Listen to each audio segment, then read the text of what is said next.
Shut up and sit down.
Shut up and sit down.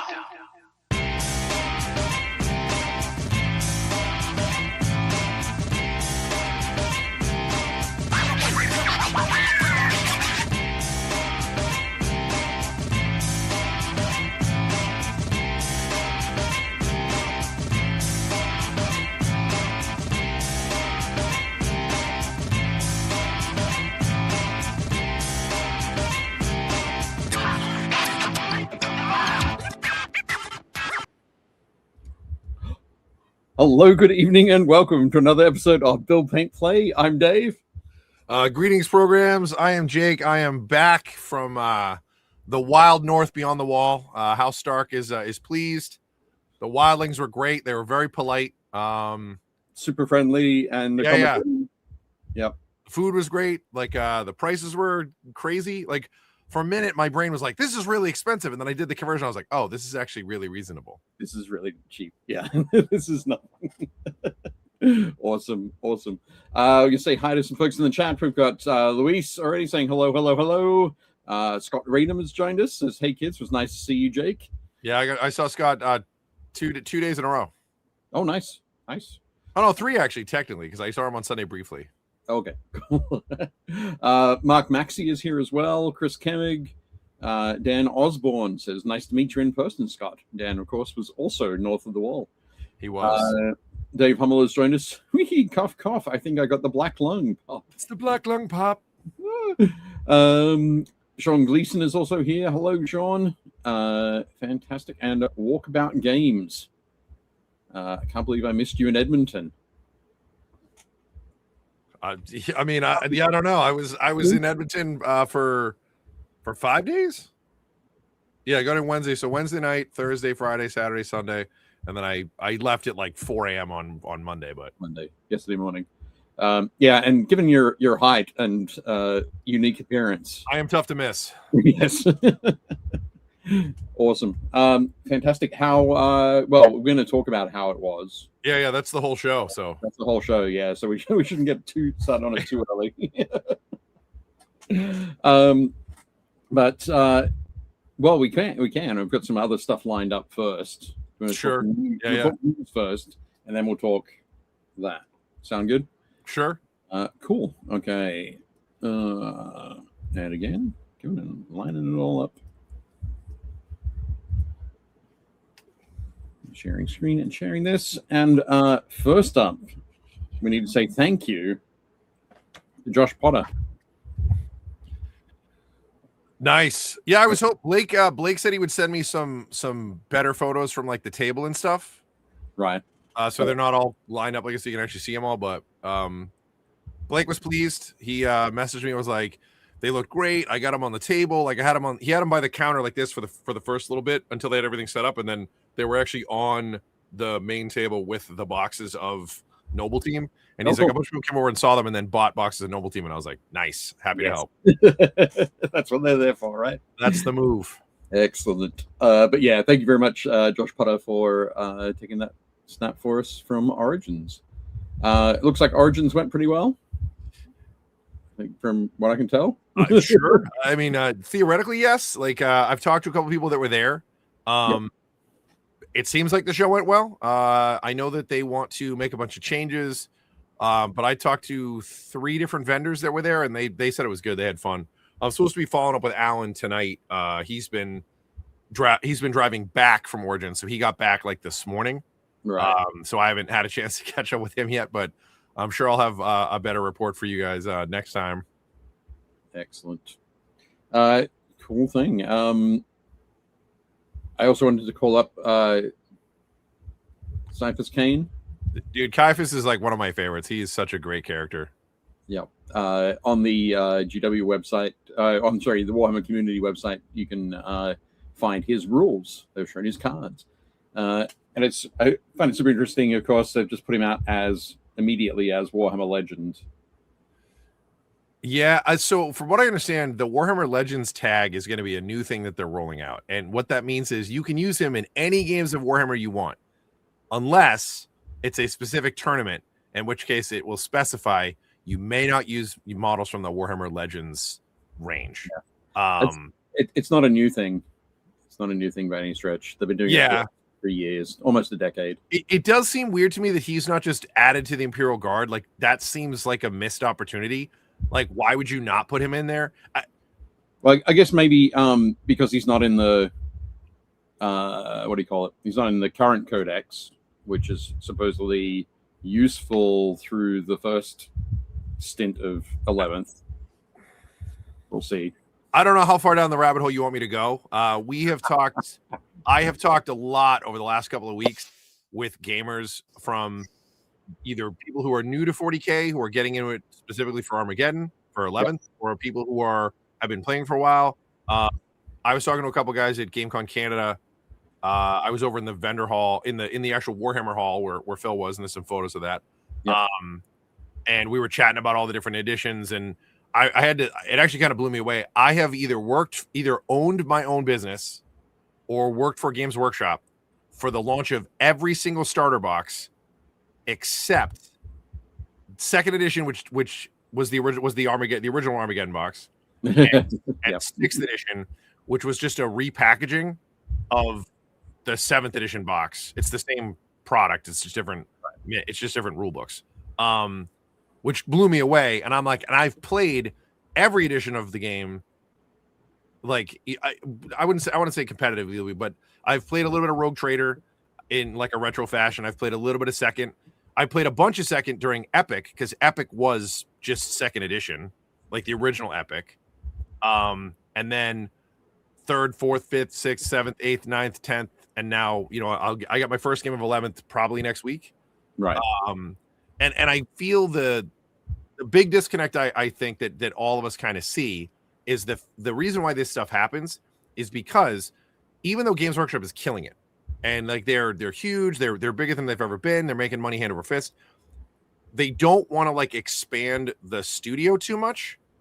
And now that they have all these games that they have to rotate through, it's like, if Dave and I are the lead writers, it's like, okay, so we have a year to work on this project and then get it out to like editing and then printing, and that's on the schedule, and then it goes to like testing, and then as soon as we're done with that, we're on to the next game, and then we're on to the next game. So that's problematic for the design team. And then if you're a player, and it doesn't matter what game, let's say 40, let's just use 40K.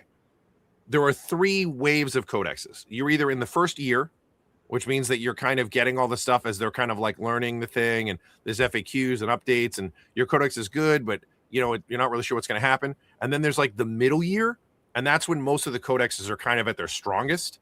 And then there's the last year of codexes, which means you're buying a codex that's going to time out during this edition, because it's not like they just wrote this codex. They wrote it a year ago, and the new edition is coming. So if you bought for the I know the transition from 9th to 10th, for example, right? So it's like, oh, I just bought the new,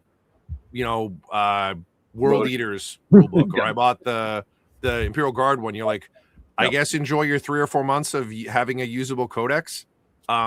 So that can be a problem. But I think this is kind of from the same thing, right? Like I just would have been like, Caiaphas Kane is just an update. It's like a chapter approved. You can use him in your Imperial Guard. I mean, I don't see how he's that much more powerful than Gaunt or Yarrick. You know what I mean? He's not. He's not. He's a commissar with a melter gun, really, and an extra wound. Yeah, but if you kill the extra wound, Jurgen dies. So then he loses the melter gun. So yeah. Unless what does his ability do? Hero of the Imperium. No, friendly master arms within 6 of this model can reroll battle shock. Okay, that's kind of cool. Psychic blank. He basically counts as having a librarian as long as Jurgen's on the board. Yeah. If you have a 4-up field defending against psychic attacks, that's kind of cool. Trapped by excuses. In the deploy every step, you must set this unit up on the battlefield or embarked within a transport. He basically has to start on the board. He can't be off board. Okay, cool. And then unparalleled luck. At the start of a phase, you can use this ability. If you do so, the model has a 2. That's crazy. 2 invulnerable save. Yeah. So that's kind of cool for the round. Yeah. Oh, that's one per one. Well, I guess so. Yeah, but it's once per battle. You can do that. So it'd be for the rest of the rest of the round. But yeah, it's pretty great. I always throw that in there. Yeah, I mean, I appreciate it. He's one of my favorites. I think he's hilarious. So yeah. Him and like Cal Jericho are probably like 2 of the best characters in the 40K lore. Yeah, that's true. Excellent. It's going to say Monu Beans has joined us as well. Hello. We've got a couple of photos that Monu sent in. Yeah, Monu was great. He helped out the booth. He was also at the hangout on Thursday night. Yeah, he was at the hangout on Thursday night. Cool. He entered some stuff. Excellent. Yep, all looking good. Next up, I wanted to show this. My family knows me well, and they know that if they bring snack foods into the house, that they will just snack foods that I like. Generally, I'll get to like open it and have it. Like in this case, I'll have a few chips, but then everybody else will eat the chips. Yeah. So this bag is specifically Dad's. Yeah, chips. Dad's chips. I noticed that. It's pretty good. Happy Father's Day. Happy Father's Day, Dave. I did get a card as well. Happy Father's Day. That's a solid Star Wars card right there. It is a solid Star Wars card. It's great. Yoda here has a little, he's on a little spring. So he pops out. Nice. Yep. But this sort of goes along with my birthday gifts, which it was chocolate and other snacks from Australia. Very nice. I'm now swimming in snacks. Hank just jumped on. Evening, What's Hank. up, Hank? Excellent. Fantastic. And yes, today was the day that the hotel blocks open up for Adepticon next year. I messaged Kat and was like, should we be worried about this? And Adam was like, I told Kat we need 8 rooms, so we should be okay. So Kat's really good. I think we're probably sorted. You're fine. I've no doubt you're fine. Absolutely good. A bunch of friends, they were different stories about where they were in the world, what was happening when their internet was dropping out, issues they had. But hopefully everybody got close to where they wanted. But as I think Hank's posted somewhere else, there's like 7,000 to 10,000 hotel rooms in downtown Milwaukee. Yeah. And like there's tons of Airbnbs and stuff too. So anybody who's watching this, anybody who's currently in the chat, anybody who's watching this later when it's on YouTube, you should definitely go to Adepticon. Yeah. Like I cannot recommend it enough. Absolutely. Next up, I painted up a couple more models from my Knights of Avarice warband for Trinket Crusade. So I painted up this guy here. Is the guy in the back, is that a communicant? No, he's an anointed with a anti-material rifle. Oh, okay. I was like, he looks big like the communicant, so. Yeah, the anointed are taller than the regular troopers. They're kind of like the mid-range guys. They're not the very cool. They're not the super elites in the middle. And the Heretic Legion can take anti-material buy them from their armory list, right? Rather than having to get them later on. The guys in the front, are those just Cities of Sigmar models? No, actually, these two, the base models are plastics from the Prussians. Plastic, Oh, okay, nice. Stoßtruppen. And the guy with the feather in his cap and the puffed sleeves definitely looks like an elector count or something. He does have those are Empire pieces. Yeah. Oh, okay, nice, right on. So that the hat is on top of one of the Prussian heads. Very nice. The glasses, and then I added. Oops, sorry. This way. Which way? Oh, there we go. Added this guy with the machine gun as well. Very nice. So happy to have those done. Next up, the Army Painter. So this is where we get to mention the Army Painter are our season sponsor. Jake and I are fortunate to be members of the Army Painter factory team. So we're super excited about that. That was one of the main sort of, I guess, initiators or inspiration for Jake going to GameCon Canada. Help out with, hang out with Courtney and Phil. Courtney and her husband Jeff are a delight. Like they were so helpful. They picked me up like every day for the show, and we went out to dinner like 3 or 4 different nights and got to hang out a lot. And Courtney is a sweetheart. She is the best. If it wasn't for her, like I don't think that Phil and I would have gone to the show. Like again, like you said, being a factory team member, she was like, oh, this is my home show kind of thing. And Phil and I were like, oh, we'll check it out. And then we started like looking into it and stuff. But yeah, if she hadn't originally told us about it or anything, or kind of brought it up, I don't think that we even would have known about it, let alone like gone. I mean, Dan and I talked about it after, but like she had mentioned it to Phil and I like a while ago. Yeah, absolutely. One thing that they've got coming up, you can check out the Army Painter social medias and see the box sets here, boxes of 7 paints called Combat Sevens. Each is kind of a nice, compact, limited palette color scheme that you can use for so many different things. I think there are there 24 of them? Hang on one second, and I will tell you how many there are. Okay. There's a whole bunch of them anyway, but yeah, you can use them for... They're each sort of aimed at a particular army type that you might find in certain popular science fiction game, but we don't have to be that general. I know. There's everyone. So you can see monastic relic armor over here has got dark green, which is definitely not like sort of a if you were an angel of the dark variety, that would probably work pretty well. And then the crimson relic armor, of course, would be Jake's favorite down here. Yeah, but it's also fun to apply those color schemes to other models, other armies, other war bands that you're playing with. Yes, Josh Potter said the Magnificent Sevens. Also, just so everybody understands, also the Combat Sevens. The reason why there's certain colors missing is it is assumed that you have black and white. So if you use black and white and this box of 7, you should have every color you need to paint an army to make it, I guess, like battle ready. Yeah.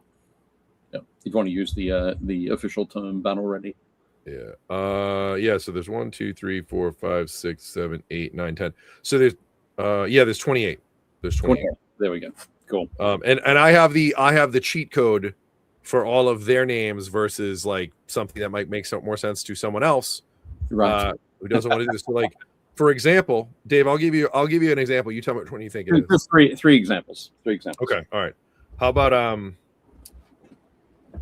trench infantry field gear? Trench infantry field gear. Would that be Death Corps of Krieg? Correct. Very good. That's yes. All right. How about black relic armor? Black relic armor. That's Black Templars, right? Correct. All yes. right. And then we'll do.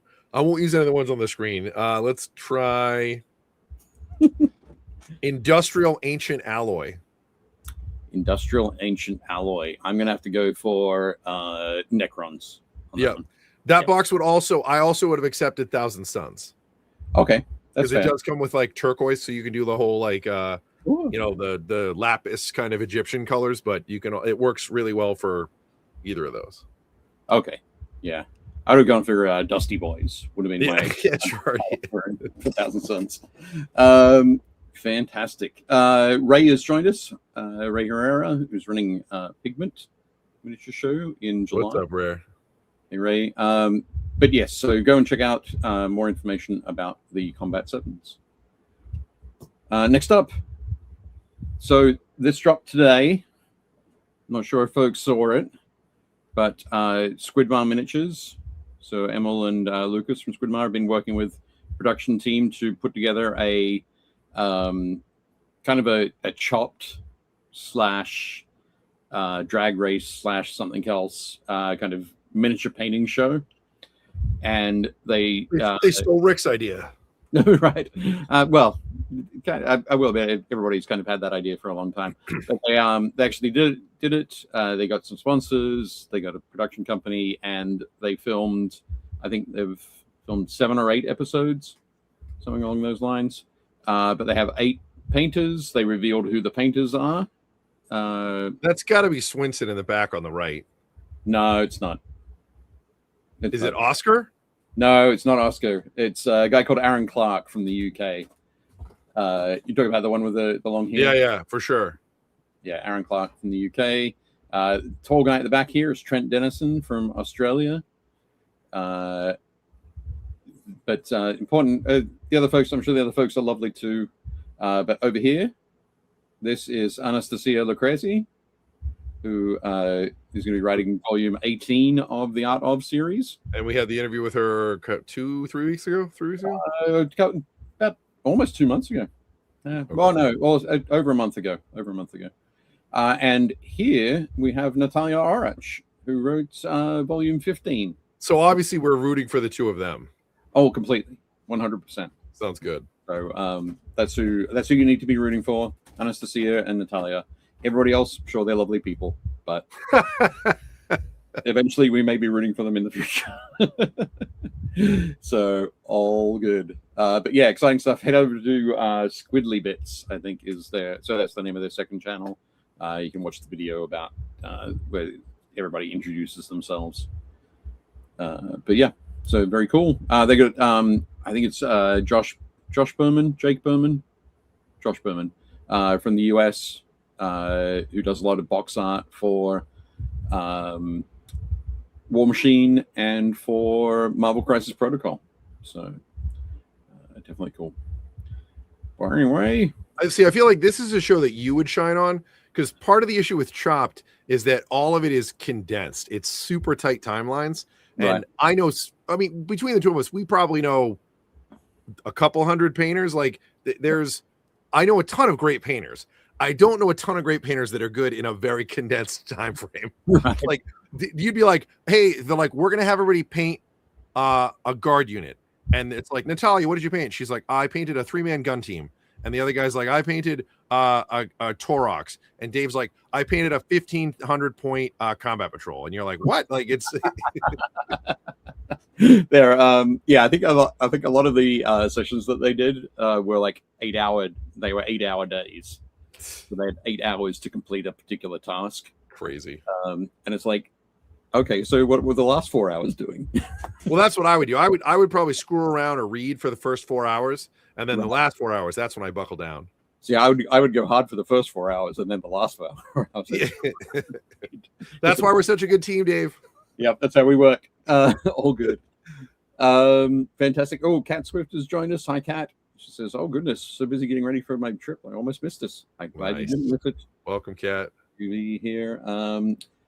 So next thing on the news. So July 10th to 12th, I'll be down at in Austin at the Pigment Miniature Show. Just announced recently, Saturday dinner party. I'm looking forward to that. I do have to talk to Ray about getting my ticket for it, but yes, very exciting. We're also determined that today Dave Taylor Miniatures is going to be awarding a trophy for creativity and inspiration. So something incredibly creative that I find inspiring, and I want to do more based on that. I want to do something based on that. Nice. So super excited about that. Yeah, from the factory team. Also, anybody who is watching, I believe Dave and Courtney will both be at that one. Yes, absolutely. So Courtney's going to be teaching classes, and she's going to be running the sort of the Army Painter demo area. So I'm going to be helping her out in some of that. So I'm going to be there in a mixed capacity as Dave Taylor Miniatures and the Army Painter factory team. Very nice. Yep, super excited about that. So that's very cool. And then the following week, myself and Brian Delaney and is that handsome devil right there? There. Yeah, that's Brian Delaney. Yep.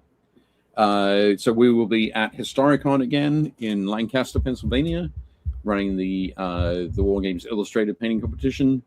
This will be the 10th. No, is this the 11th year? I think it'll be the 11th year that I'll be running this.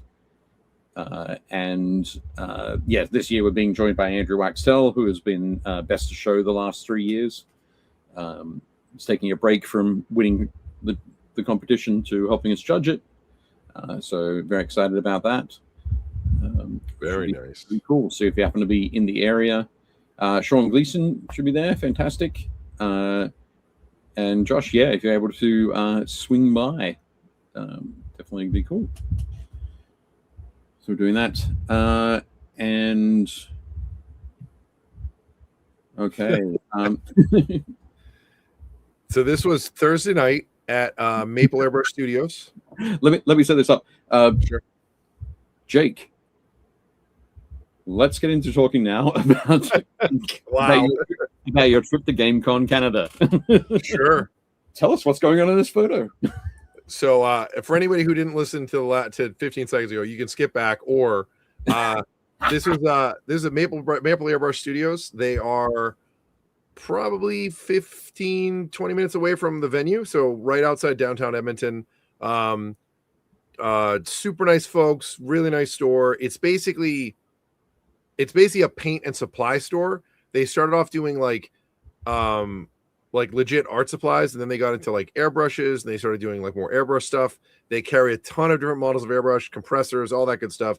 And then they carry like they must have like 30 lines of paint. They have like AK, the Army Painter, Citadel. They've got automotive paint. They do a lot of like automotive stuff. People who want to do like people who do like motorcycles, or like, you know, the wizard on the side of a van, like they do that kind of like automotive paint. If you're going to be able to do the wizard on the side. Yeah. They do. Can you imagine going to a class where you learn how to do the wizard on the side of the van? I don't think you. I think you just go. I think that's just called art school, and then you like learn how to use an airbrush. I gotta talk to Courtney and see if they can. Yeah, maybe. Like we'll fly you up there to as long as you come back with like a cool wizard on the side of a van. Lots of effects stuff. They have metallic flake. So if you were doing like some sort of big airbrush project, you can put metallic flake in it. They had like all the different like markers and stuff. So in addition to the Army Painter ones, they have the AK real markers, and they have the AK paint markers. They also have the Green Stuff War ones. The Green Stuff War ones and the real markers are basically the same as the Army Painter ones. It's just different colors because they have a different sort of color library than we do. But super nice folks. And then like the back of the store is divided. So the whole store is like divided into thirds. So the first third is like the store. And then there's like a middle third that's like an L that wraps around the store. And there's a whole big area where Courtney can work on stuff and then do private lessons. And then they have like a storage area that's all their back stock. And then they have a big room in the back that's bigger than the store. That's like their classroom. So they do like airbrush classrooms, and you can't see it in this picture. Well, you kind of can. You see behind Phil, see those metal bars running up? Yep. So they like basically opposite where we are. Like if you're coming away from like where Courtney is looking, they have tubing running up the top of the walls that runs down, and they basically have like a compressor that's like in a back room, so you don't hear it. It's really quiet. And then they run CO2 lines out to like two different valves, and then all of the airbrush stations around the table all have lines running to them. So it's quiet, so Courtney can do lessons and stuff. It was really cool. They were super nice folks and very generous to host us, but we had a bunch of fun.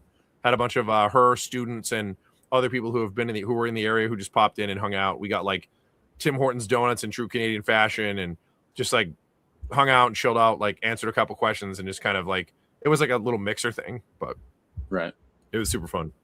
Excellent. That is super cool. I was going to say as well, if Hank's still in the chat, it's very much like Spray Team. Hank sets up the compressor outside, and then we have the lines running across the ceiling and then drop down to each of the stations. But yeah. Monobane says 7,000 square feet of amazingness. Yeah. That's super nice. Yeah, Manu was there first night, so we got to meet him and hang out. Super chill. We had a really good time. They were very gracious to host us. So fantastic, awesome. We do have a lot of photos. I will say, because I asked these 4 wonderful people in the photo if they could send me through some shots from the weekend, and all 4 of them did. All 4 of them to me a lot of photos. I will try to go quick. I trimmed some. No, you don't have to go too quick though. I did trim some. So the reason why this looks partly weird is because this is a panoramic shot. So technically, the left-hand side of the photo is stuff to my left, and the right-hand side of the photo is stuff to my right, and the middle is like straight down the middle. Right. But this is fairly accurate to kind of like what the show itself looks like. It was pretty impressive. It's a big show. It's probably comparable in size to, if anybody's been to like PAX Unplugged, like the main hall. Okay. It's about that size. It's a little bit of a different configuration. So this is Hall B, which is where we were.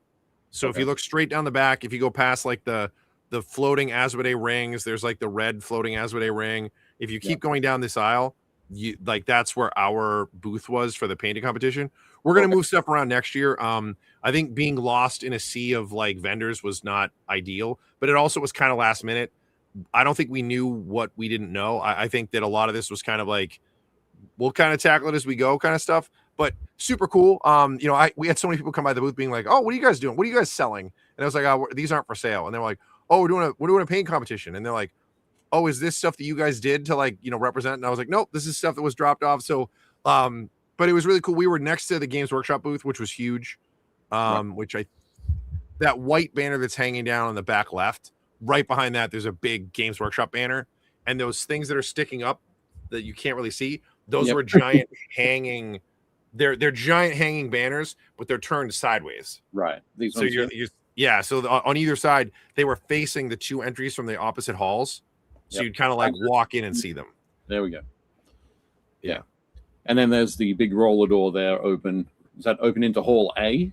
That opens into Hall. Yeah, that opens into Hall A. So Hall A was like the first third of it was more of this, more like vendors. And then the middle third is basically like indie video games. Like they had a bunch of like indie video game setups. It's kind of like a little PAX East or PAX Prime, if anybody's been to any of those. So it was like the Hall A is, I would say, half video games and half like more vendors. And then they had a big stage set up with these big like projection screens behind it.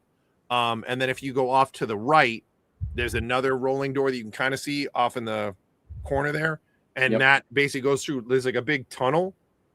It basically goes through like a corridor into Hall A, which is the gaming hall. And that was like a ton of tables for the GT. And there was like they had a big castle set up, and then inside the castle, they had probably 20 or 30 tables for Dungeons and Dragons. And because it was inside the castle, it muffled the sound a little bit. So it wasn't as echoey, so you could run games in there. And there were a handful of vendors in there too. But it was fun. Cool. I think I probably put the photos in order that they came through to me. So I'm assuming that this is Phil meeting a cosplayer. I would also assume that, yeah. He seems to be stuff with it. So. Phil spent most of his time in Hall A. We saw him usually at night or like when he was taking a break for lunch. The rest of the time he was like up to his neck in 10th edition for what is the last tournament of 10th edition. Right. So this is So Phil the Glacial Geek, friend of the show and member of the Army Painter Factory team, was in Edmonton to play in the, as Jake said, the final GT Games Workshop Grand Tournament of 10th edition. Striving to keep himself atop the ITC hobby track. So he is currently ranked number 1 in the world. I don't know how this show is going to go. I know he didn't win. I know he didn't win Best Painted, and I know he didn't win Best Army. We just don't know where he finished. Sure. Yeah. But his display board looked really cool. It had like LEDs, and he did like ice and stuff. This looks like a Space Sharks Death Watch Marine to me. Yeah, good call. Good or shout. Carcharodon's Death Watch Marine. Yeah, Space Sharks is all good. But very cool cosplay. This whole entryway here, this is like right outside the halls. Yep. So really cool, like lots of natural light. Like this is all like plate glass, like all the way down. And then basically to our left, there's like a big corridor, and that's where all the classrooms were. Okay. Yeah. But good there. And then that's in the other corner. Games Workshop's Terminator. We went to this great burger joint that Courtney and so that's Jeff at the head of the table, and that's Courtney just to the right. That's their husband and wife. They live up there. They're local. So then on the left side, that's Oscar Lars. Oscar is Swedish originally. Now he lives in Virginia. He was one of the instructors. Next to him is Greg Vader. Greg is from Vancouver. He came in and did lessons. That handsome devil on the left is obviously Phil. At the head of the table, at the right hand side over here, that's Dan Osborne, who kind of like organized all the instructors and kind of was like keep like riding shotgun on like the whole painting competition and everything. And then that's me in the pink shirt. And then like I said, Courtney obviously is on the factory team as well, and she was our host for all this. So she's done a lot of footwork to get them to this point. Like it was really cool. Like a lot of the people that were there, and a lot of people that were at Maple Brush Studios and all these different things, it's all because they have taken classes with Courtney or they've seen her. And she has basically been kind of keeping this going on her own for the first 3 years. The first year, I guess it was in Calgary, and it was pretty small. I think they said it was like 1,800 people or 1,200 people or something like that. And then they moved it to Edmonton. So for those of you who don't know, Edmonton is the capital of Alberta, but Calgary is actually a bigger city. Right. Okay. So they moved it to Edmonton, and then I think they like more than doubled in size. Usually if you move to another place in the first year, it's usually the kiss of death. So they moved to another city, and apparently it more than doubled in size. And then last year I think they had like 12,000 people or 16,000 people or something like that. And then this year I know I think they were north of 18. I don't remember where, but I like it was bigger. And I talked to some of the artists, and this one couple that I bought art from, and I'll show that off in a bit.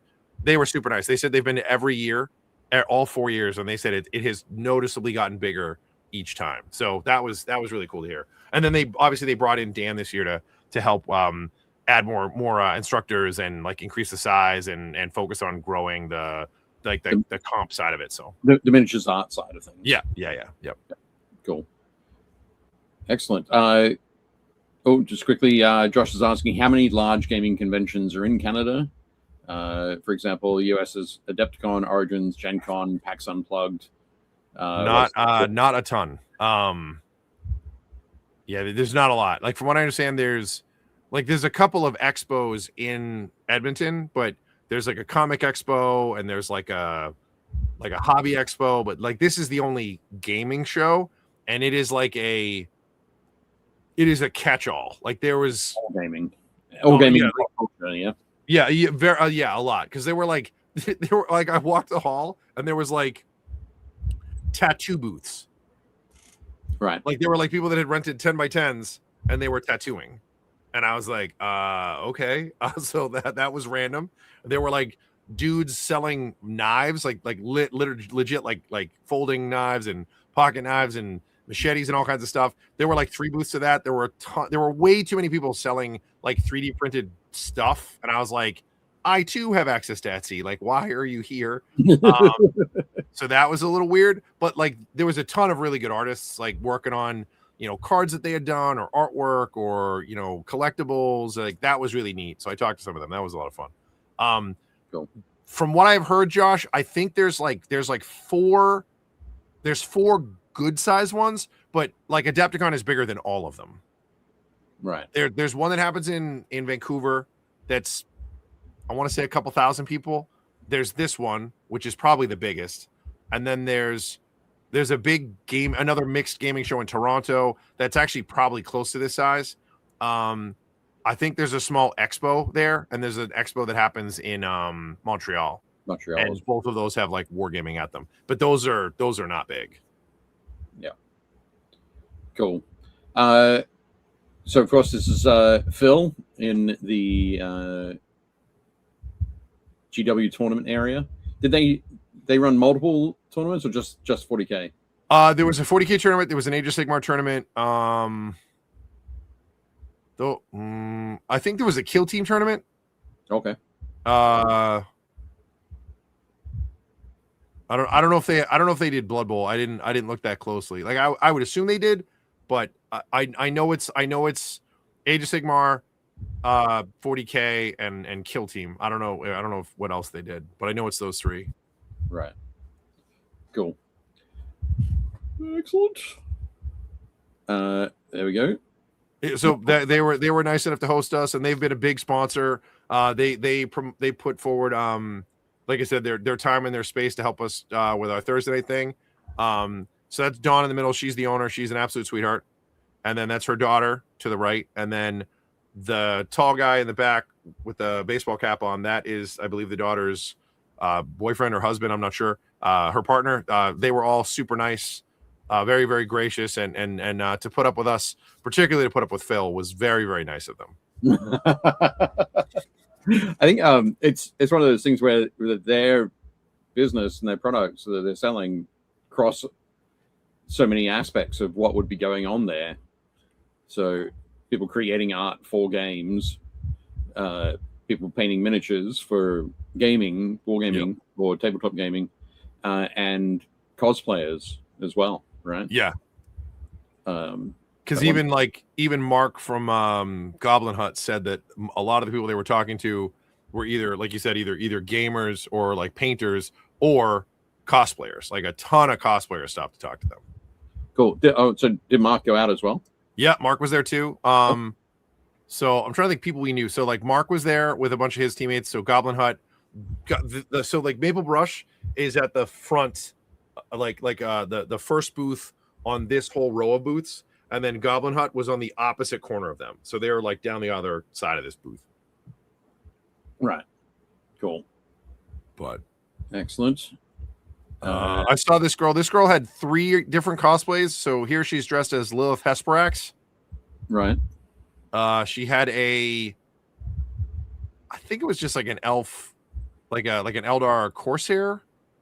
Okay. Or I guess it could have been like a Guardian, but it was all black. I guess she could have been a Dire Avenger. But it had like a full armored suit on. I saw her in this one, and then she was wearing another one the other day. I don't remember what it was. Right. Yep. Cool. And then this is Phil's army display. Hilarious. So he Fantastic. brought this in his. He had a full size suitcase that was basically just this. Right. Yeah. This breaks down into how many different parts? Like 6 or 7? I believe it's 5. Okay, 5 parts. Yeah. It does look very cool. And the flame in the middle there, that's it's like a tablet, right? It's like a tablet. Mini tablet, just a fire crackling on there. Yeah. So yeah, it's hilarious. He poured all that resin, and like all the blue is like clear UV resin, and he put like light strips in there. It was pretty neat. Yeah, that's been fantastic to see him really enjoying, like going full bore into this, and really enjoying. Oh yeah, Phil is like deep down the rabbit hole. Ben is so funny. So we were talking about Phil and his whole approach to this. And so Phil's whole mindset was, well, I'm probably a better painter than the really good players, and I'm probably a better player than the really good painters. So I'm going to try to win the comp. So as soon as I told Ben that, Ben's like, that's probably true. He goes, but not with that list. And we were laughing about it because Ben is like, Ben is really, really good at reading the rules and looking for like really, really strong comp lists and lists that help each other. And Ben can make really, really broken lists when he wants to. So he took one look at this and he was like, he's like, okay, the easiest way to win is to not play Space Wolves. He's like, but if I had to play Space Wolves, he's like, I would run almost nothing that he has in his list. And I was like, really? And he walked me through his list and I was like, that list sounds awful to play against. He was like, oh, it definitely is. He's like, but you'll have a tough time losing games with that list. And I was like, okay. Just quickly, Dan Osborne said while they weren't there, he also coordinated support from Game Envy and Artist Opus. Yeah. Which is fantastic. So Kit from Game Envy provided lights for all the classes and the painting competition, which is awesome. The lights are fantastic. This one, the Lucent light, and Artist Opus and Byron provided a ton of prizes for the competition. Yeah. So he even got a special order of custom engraved brush sets for the judges. Dan's getting ahead of himself. He's all excited. I was going to show that off. I have it right here. Oh, nice. This is my. Hang on a sec. Wait there. Wait for it. Wait for it. There we go. Look at that. Nice one. And then. Oh. So very nice. Very nice. Very nice. Cool stuff. Excellent work there. And I think we've got some photos. Dan provided some photos with some of the winners getting their bits and pieces. So yes, moving on to Dan's photos now. Yeah, so that's Oscar taking the photo, I'm assuming. I have no idea who these other two people are. Dan, I'm sure they're great. Yep. Wonderful people there. Dan will let us know. But when you mentioned the big video board, it was really like over the top elaborate. Like they did a really cool job setting it all up. So there we go. We've got Courtney and Dan up on stage. Basically, this is presenting the awards the best in category awards for the painting competition. Yeah. So the 5 little ones are for best in category, and then the bigger one was for best at show, which is like the what all of the judges agreed was like the coolest model that we got. So, right, awesome.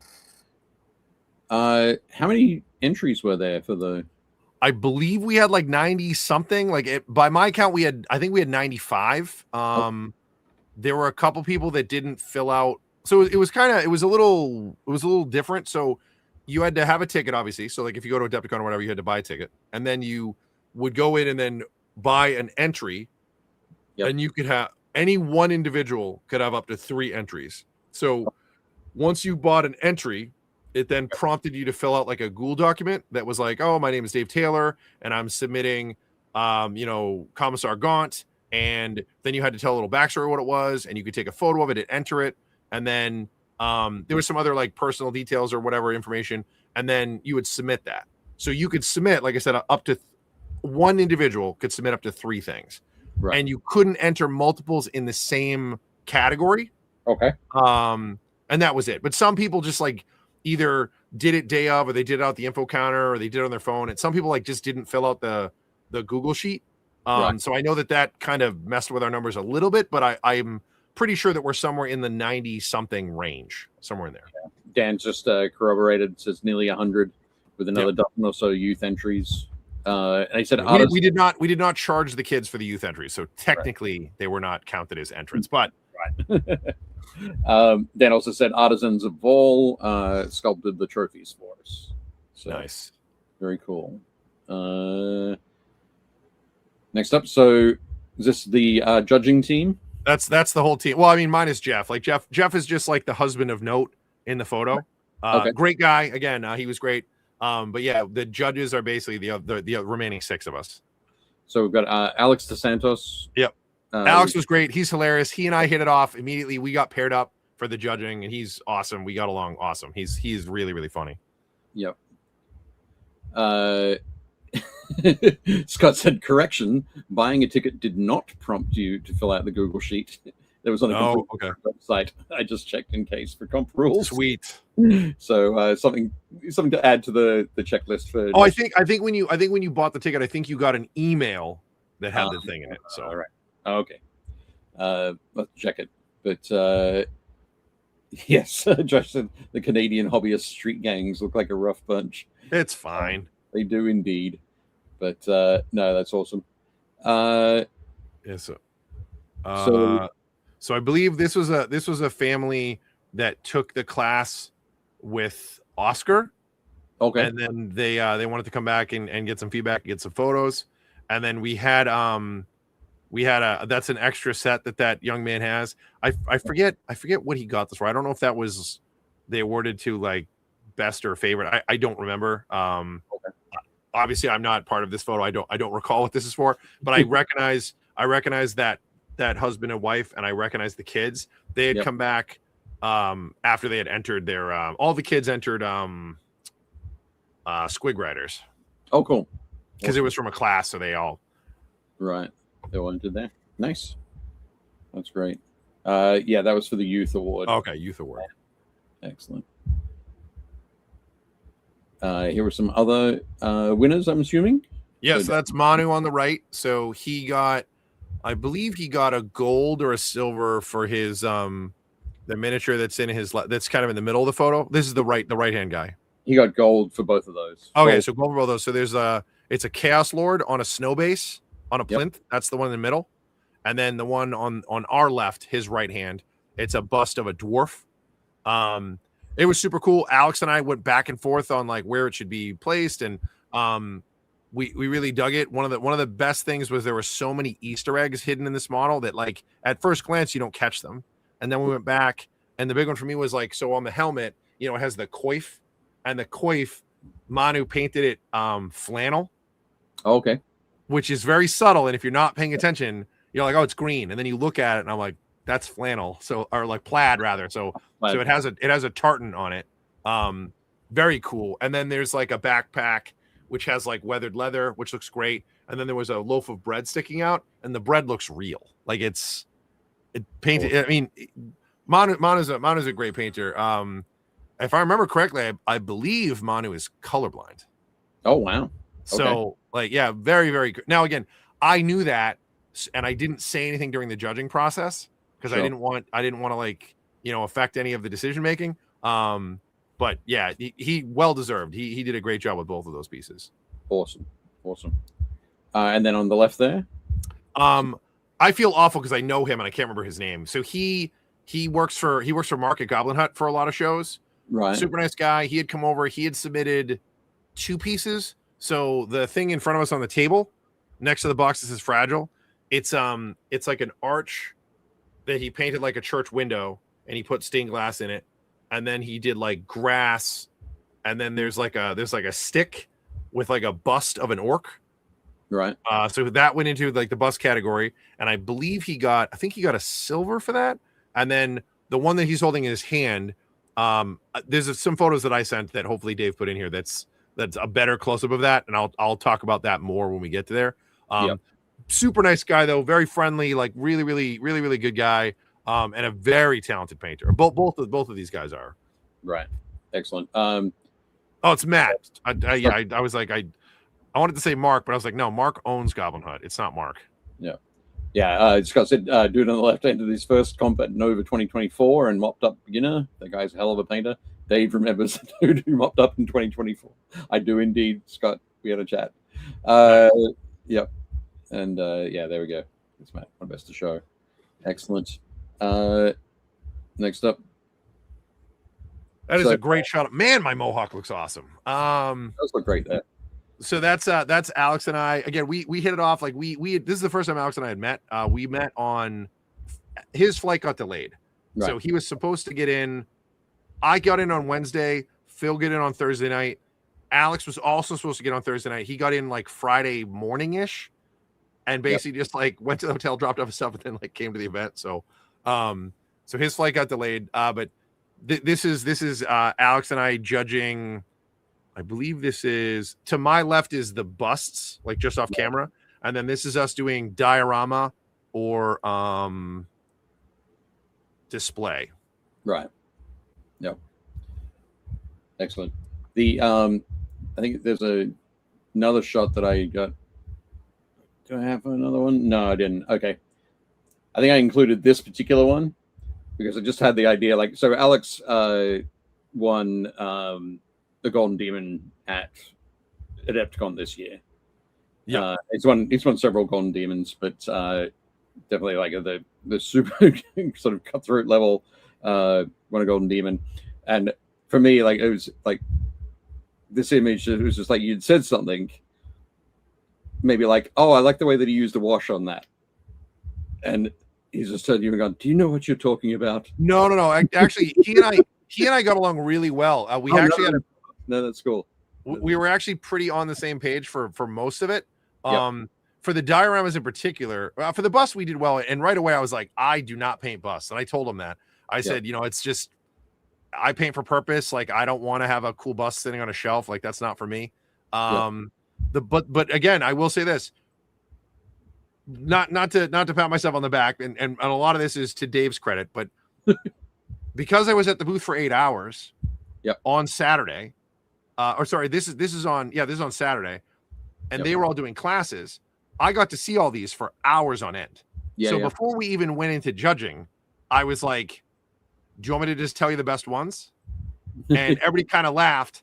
And out of the 5 categories, the only one that I didn't get right got moved to another category. Right. So I literally was like 4 for 4 and 2 for 2 in the ones that Alex and I judged. But it was good. Like we had the same things. We looked at the same stuff. In this category, for example, like the one that he's holding in his hands.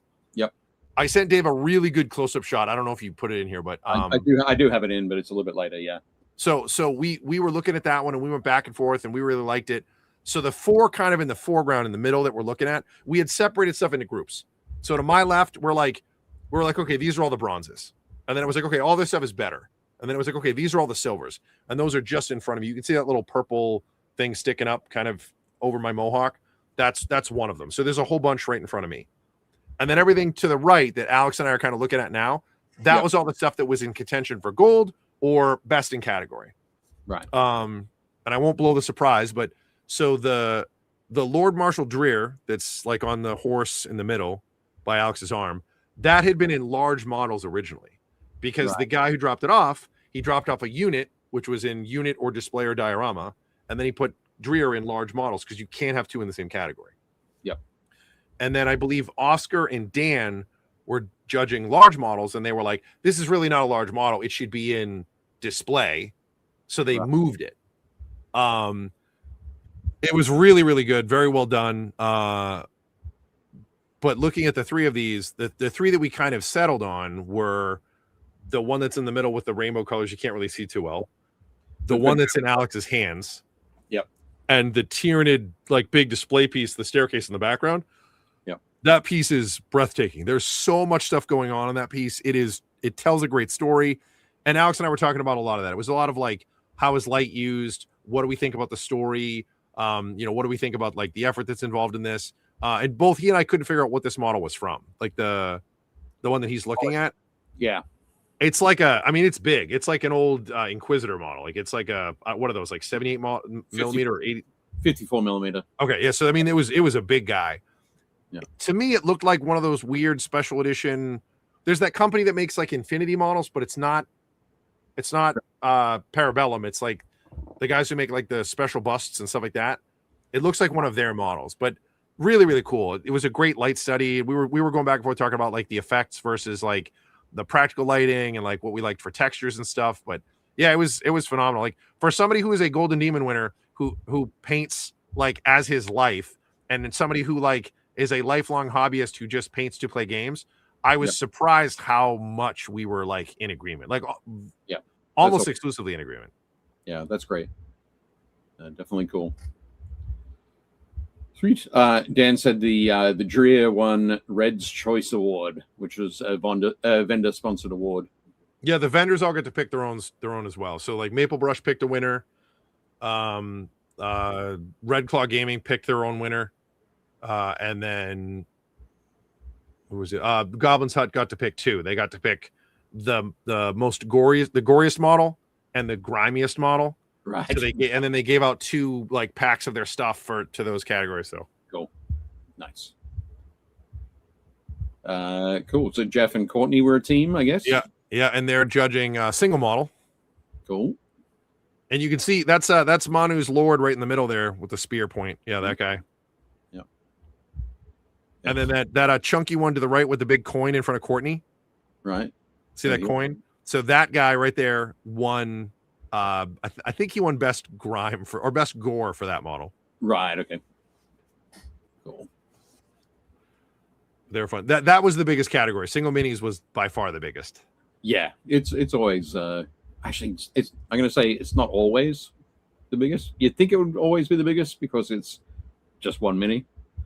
But last year at Historicon, we had more entries in the squad category for science fiction than we had. That's nice. Than we had single minis in any of the single mini categories.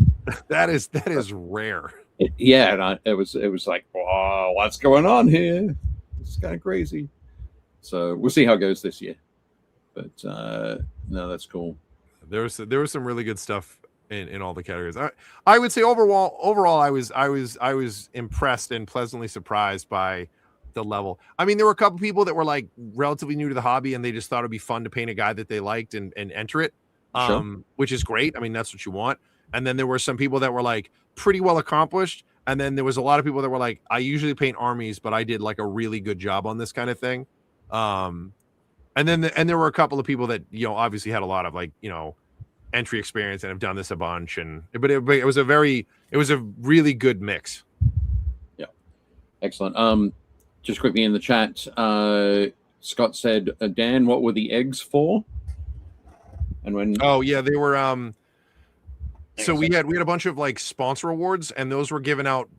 The sponsor like favorites were given out by the sponsors. But like Artist Opus obviously wasn't there.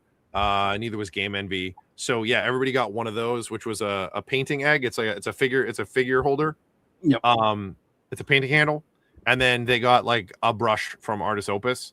And those were given out by us. We basically gave them out to kind of like just stuff that we thought was our favorites or stuff that we thought was really cool.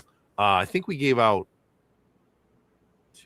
10 of those, I think. Okay. Yep. So it was different sizes as well, but this is one that I got. Yeah, it was like the standard, like, the standard size one. It looks like the old school Christmas tree light bulbs. It was like that. Right. Excellent. Cool. So you got Jeff and Courtney there. Next up, so Dan and Oscar. Yep. So they're judging the large models. Yep. So the one that Dan has in his hand is the Mangler Squigs, and they were on a poured resin base. Oh, cool. There's like a Tyrannid. I think that's the. Oh God, what is it? It's not the Hive Tyrant. It's not the Norn Emissary. Yeah, the Norn Emissary. I love that model. So yeah, there's a big Norn Emissary in there. There was some really cool stuff. Excellent. And that looks like they're like taken as they're finishing. Are we done? Ish. We're done. Should we have one more round of conversation? So Oscar warned all of us ahead of time. Oscar is meticulous. Right. Like he will take the time to go over every single model in detail for the same amount of time. He does not discount anything, and he is like a perfectionist is the wrong word because he's not looking for perfection, but he has a very specific way that he looks at stuff. And Alex and I were laughing about it because in the time it took them to get through most of the large model category, Alex and I did 2 categories. Right. And again, Oscar was like, that's 100% my fault. So like he like 100% was aware of it, 100% owned it. Like we all knew that was coming. But no, it was good. Dan said it took us about 2 hours to get all the way through. Okay. Cool. Yeah, no, it was really good. And again, like I said, it was a really good mix of like talent and ability, and but all of it was solid. Like there was nothing you were like, why did you enter? Like there were a couple pieces you were like, these people are very new, but there was nothing that was like bad. Everything was really, really cool. Yeah. No, that is cool. Scott said, I didn't know of Oscar before this event. I signed up for his color theory class, and I'm a fan of the paint. I'm a fan of the painter, but as a dude, he's even better. Yeah, he's a good guy. He's definitely our people. Like he would fit in fine with us. Like, yeah, you would like him, Dave. He's a chill dude. Oh yeah. No, we've chatted. Okay. Once. Yeah, he's cool. Definitely. Yeah, Dan said he was although he was up until 3 a.m. finishing the emails and the presentation. Right. Ooh. But I was going to say that Oscar's also fantastic at like dioramas and display bases. Yeah. And that kind of thing. Does some spectacular landscape work. So definitely worth checking out. Next up, some shots from classes. So, yeah, nice. This is one of Dan's classes, no doubt. Doing which one was this from, Dan? You better let us know. I was about to guess, but then I was like, hey, the dude who's in front of that photo is in the chat. He'll probably know. Yeah. You can let us know. Oh, here's another one, bigger class. So the guy in the back row on the right, he entered stuff.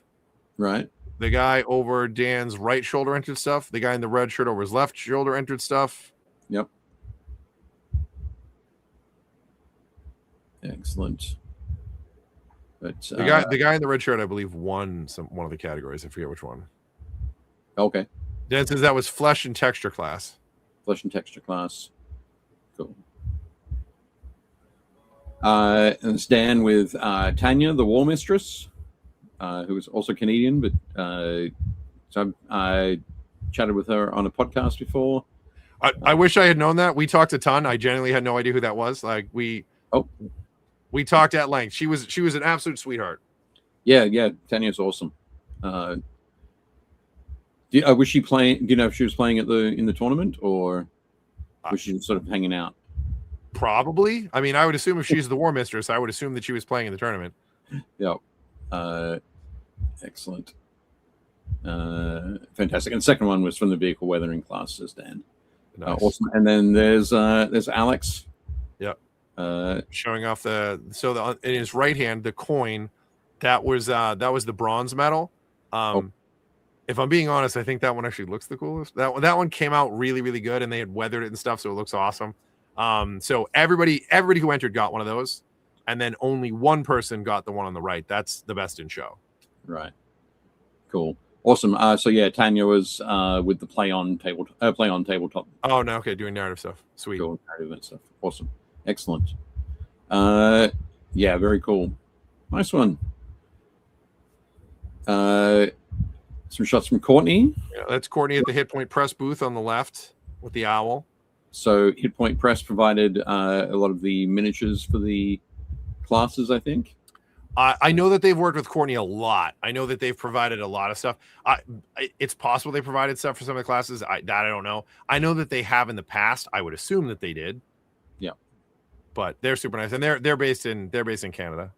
Yep. And then of course this wonderful pink. I kept calling her the Easter Artillery Witch. Okay. Nice.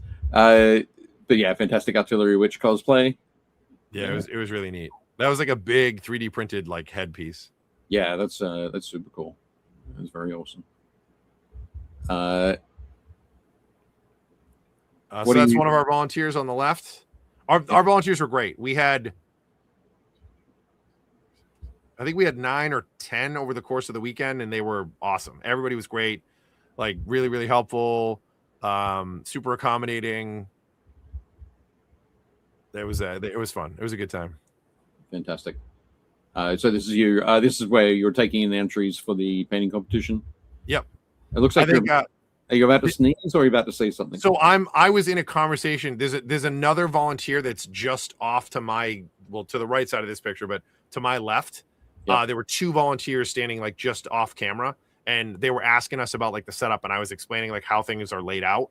Right. So I'm in the. I didn't know that Courtney was taking photos, so she took this photo. That's why Dan and the volunteer are in the middle of a conversation, and I'm like in mid like description for someone.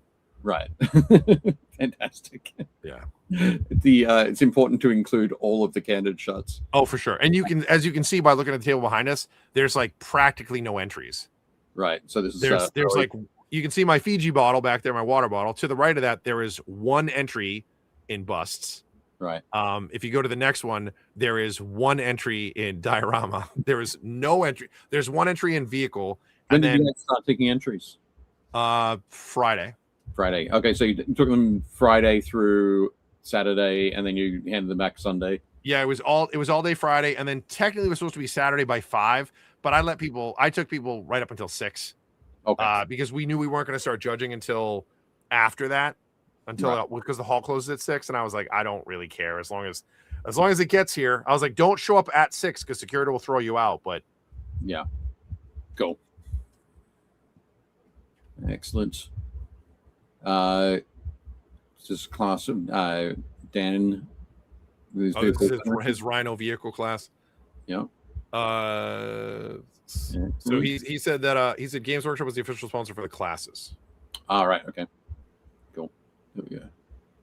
With the exception of Courtney's Floral Dragon class, which was Hit Point Press. Right. Okay. Cool. Nice. And so there we go. Jeff and Alex doing their classes. Yep. Jeff did 2 kids classes and said that they're his favorites. He loves doing kids classes. I do too. Like doing the beginner classes and kids classes, those are always my favorites. Yeah. It's always exciting to see people getting excited for like the first time about painting miniatures. Well, Adam and I Greg and I were talking about it, and I was like, it's like you're a magician on stage. Right. Like everything you're teaching them, they're like, whoa, because you're like, it's brand new, like they've never seen it before. Yeah, absolutely. But that's awesome. And I guess that's Alex teaching his color theory, introduction to color theory class. Awesome. Here we go. So Manu sent through some photos. This was Alex's basing class. That was the base that he did in that, which is great. There's so much detail in that, and so many, I guess, different textures through there. And so often, like a base is one texture or 2 textures, maybe some sand and a tuft or something like that. But yeah, going through and doing a class where you can learn about why you're putting more stuff on the base. That's really cool. And then Alex's face class on the right hand side. Nice. Good there. Now I think these are some of your photos. Is that right? Yeah, I walked over to Hall A to check it out. So this is looking towards the left hand side. So in this shot, you can see Phil right here in the foreground on the left. Yep. This was game 7. This is the first game of the day on Sunday. For what it's worth, that Eldar player ended up getting the win. Right. But they were kind of they were in turn 4, I think, when I popped in to see them. The guy at the second table, all the way to the back with the beret on, in the orange shirt, he's the guy who painted Lord Marshal Dreer, and he painted a squad that got a silver, and I think he painted a tank as well. Right. But yeah, there were a couple of guys that were playing in the tourney that actually brought stuff over. So awesome.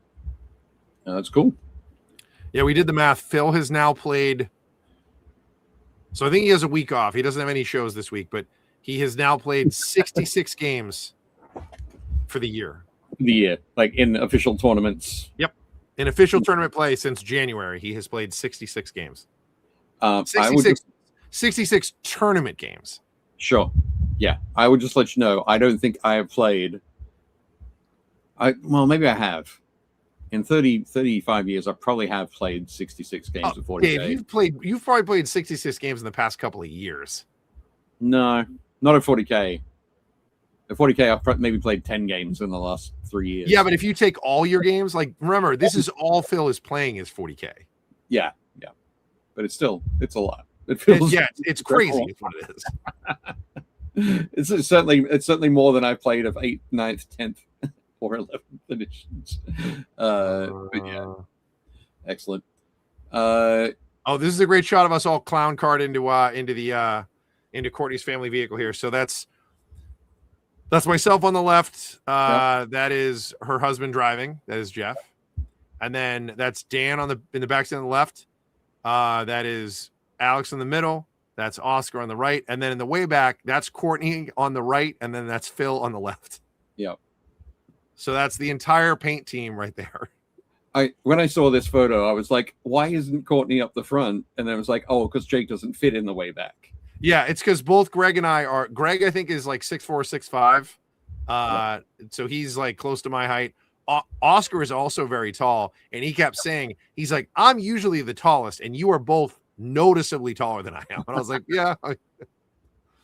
Excellent. Yeah, it was a good time though. I think we all went out to dinner. This is the night we went to the burger place. Where did we go this night? I don't. I think we went back to the hotel and got dropped off, and then went across the street. There was a really good restaurant across the street. Cool.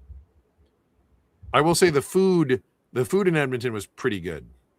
Yeah, I have zero complaints. I think we went to like 6 or 7 different restaurants, and the food was really good at all of them. I can't complain. Nice. So that's Courtney and I on the left with the Easter Artillery Witch. Yep. And then that's Courtney and I at the booth hanging out. And then there was somebody dressed up as cosplay Hello Kitty Samurai, and I was like, that's just phenomenal. And then drew the sword for the picture, and the sword is pink. Right. Like it's metallic pink. Rose pink. Rose metal. Rose gold. Rose gold. Yeah, it's really cool. Excellent. That's fun. That's pretty neat. Awesome. And then so I think the rest of these photos are photos from the painting competition. No, this is from. I don't remember if this is Alex's box or if this is Oscar's box. Oh, okay. But this was stuff that was in their figure box. We were like installing stuff in all the classrooms, and we were all kind of hanging out. And I just don't remember whose classroom this was. But Theoden and Éomer are two of my favorite characters from the Lord of the Rings, so I had to get pictures of them. Right. My camera sucks, so these photos aren't great. But I mean, you can see the level of detail. Like these are so Scott's saying these are Alex's. So right. So that's Éomer on the left, and that's Theoden on the right. Yeah. Hang on a second. I'm just going to refresh my chat because it's all. Oh, there we go. I get my chat timed out like half an hour ago. Excellent. And there's obviously a love for tactical rocks there. So, I mean, yeah, Jeff Smith would be proud. Would be indeed. Excellent. And Mondo says, did you notice that all of the red armor on Éomer was free-handed? I don't think I noticed that. We were there for like 2 seconds. I just was like, oh, it's Éomer, and I took a photo. Yeah, it's really good. Those are monitors right there. Those won gold at each of their respective categories. So single mini on the left and bust on the right. They look fantastic, don't they? Yeah, they're really good. I've seen this model a number of times, the bust of the dwarf, but I never noticed the raven before. Yeah, see the free-handed tartan on the neck coif. Oh yeah. See it there. Really cool. The shield was great. Yeah. Looks fantastic. Very nice. Beautiful stuff there. That Chaos Lord is great also. I love that. I love that model. Like on a personal note, I love that model, but Mono did a great job painting it. The molten metal on the blade I really like. Yeah, it does look great. Awesome. Next up. So I think this is also that's more of Alex's stuff. Alex's work. Yeah. So obviously on the left, that's the wife of the guy who was wrong in Conan the Barbarian. Okay. Right here. And then another Chaos Lord. Yep. What is best in life? I was the falcon at your wrist. Yeah, a fleet horse, the open step, falcons at your wrist, and the wind in your hair. Wrong. Right. Yes. But that's the right answer. Like that is the right answer. It is objectively, yeah. But no, fantastic work there, Alex. Yeah, it's here we go. And then yeah, so I tried to get shots of the categories, and if you want, I will tell you who won in each of the categories looking at these.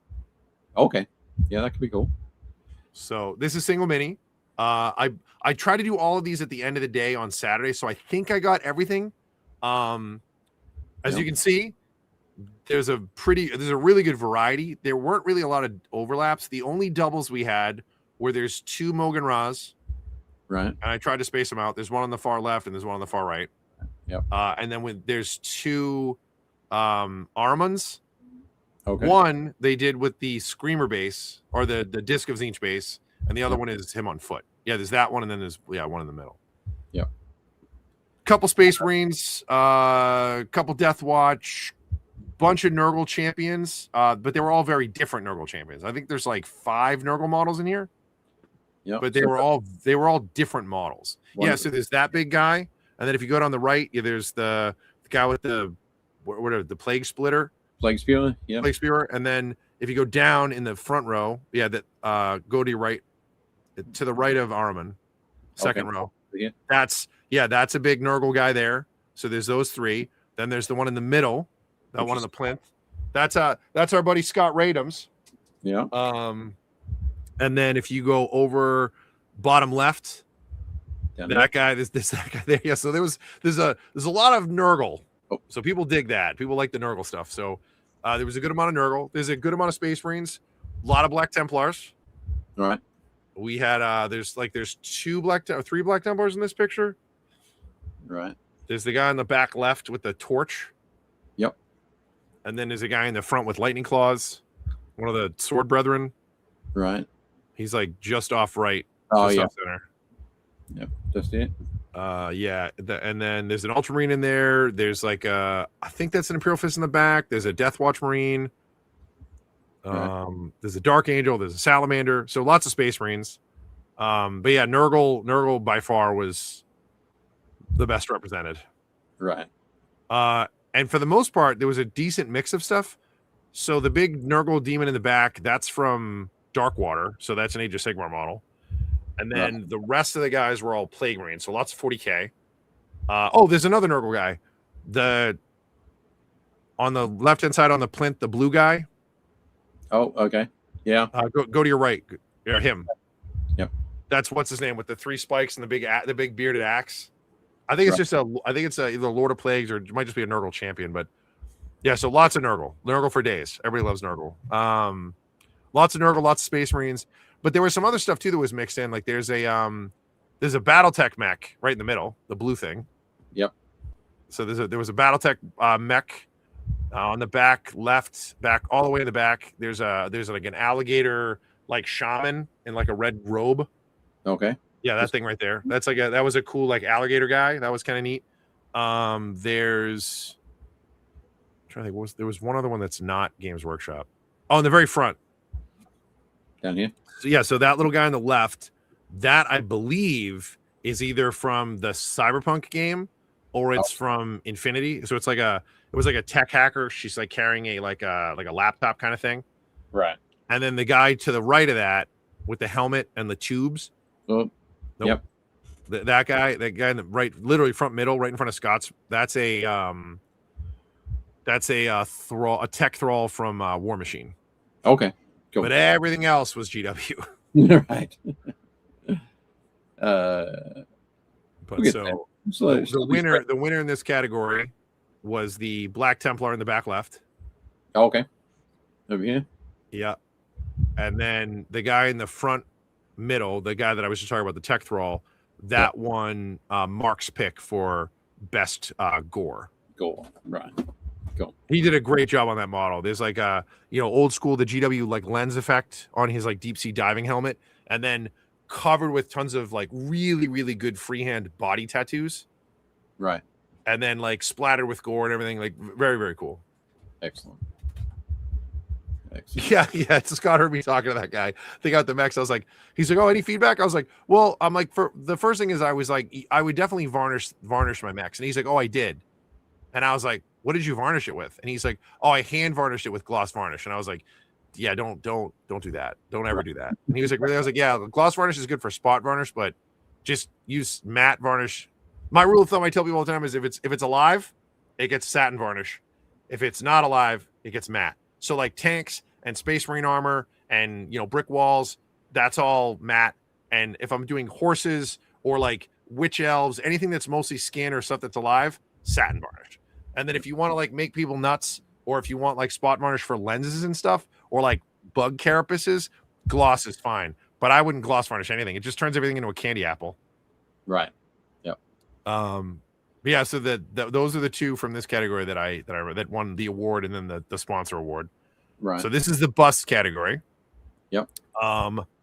So that's Manu's dwarf on the front left. Yep. The hilarious little mice that are in the very front middle. Right. So we found this out afterwards. So this guy submitted these, and he was going to put them in squad category, but he already had a unit that was in the squad category. So he decided to enter this as open, and it's two little like kangaroo mice. Right. So they have like, the big ears and like the little like kangaroo legs and like their tails and stuff. And when he picked them up, he told us that he had a really hard time getting them because they were 3D printed and they were really fragile and they kept breaking. So he reeded their tails with bits of wire and then covered it with like an epoxy. And then he reeded their legs. And I was like, no one knew that. Like there's so much work. And these things are tiny. I mean, they are tiny. He did so much work on them. I was blown away when he told us that. And they were painted really well, but it was kind of like even a lot of the judges were like, why is this in this category? And we're like, and I explained it and I was like, oh, okay, cool. Like they understood, but it was hilarious. It was technically the only non-bust in the category. Right. Was that like bust or open? Kind of thing? Bust. It was open/bust. That's the category. So the two finalists in this category were Scott's orc bust in the back, right? The green one. Right. And then to the right of that is an Urukai in an Urukai general wearing like leather armor and stuff. So we went through all this, and those two came to the front. Manu's was in consideration too. Like those were basically that's the metal stand. If we were doing it like, and it wasn't an open, that's the metal stand. But we went back and forth with the two, and it got to the point that Alex was like, I really like both of these. He's like, they're both of them are done really, really well. He's like, my personal preference is, he's like, I like the style of Scott's, and I didn't tell him it was Scott's. I knew that, but he was like, I like it because it's Scott's. He goes, it's non-metallic metal. He did a lot of like light study. You can't really see it here, but like the left shoulder of the orc is like a leather like collar, and he weathered that really well. It looked great. And then the Urukai was painted in true metallic metals. So it was the complete opposite of Scott's. It was a totally different take on it. He did lots of like, they both were done really, really well in terms of like their light play, like light and shadow. But Scott painted this in like dynamic lighting and did non-metallic metals, whereas the other guy went for like ultra realism. Like he painted the skin looked real. He had a big scar on the back of his head that was painted to look realistic. And then all of his metals were like multiple layers of like dark metal wash, lighter metal wash, higher metal wash, weathering more wash, like, and then like picking out edges and stuff. The light effect on them was crazy. But so we pulled the two of them forward, and we're like, okay, these are definitely both golds. We're gonna get the other judges involved, and then we had a whole bunch of judges look at them, and that's basically how we came out with it. But they were both fantastic. Again, two just completely different takes on an orc. It was like, I'm gonna paint one hyper realistic with realistic metals, and I'm gonna paint one that's like a crazy light study with like dynamic lighting and non-metallic everything. So again, both phenomenal, both deserving. Yeah. There we go. And Scott said the Urukai was the clear category winner. Very well done.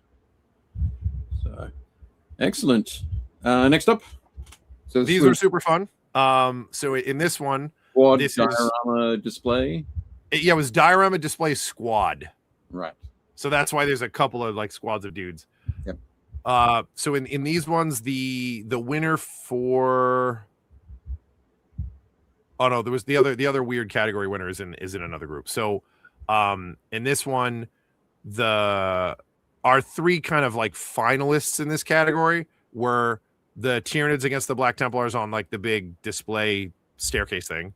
Yep. That thing is nuts. It weighs a ton. It's painted super well. He did like bits of broken rebar sticking out of everything.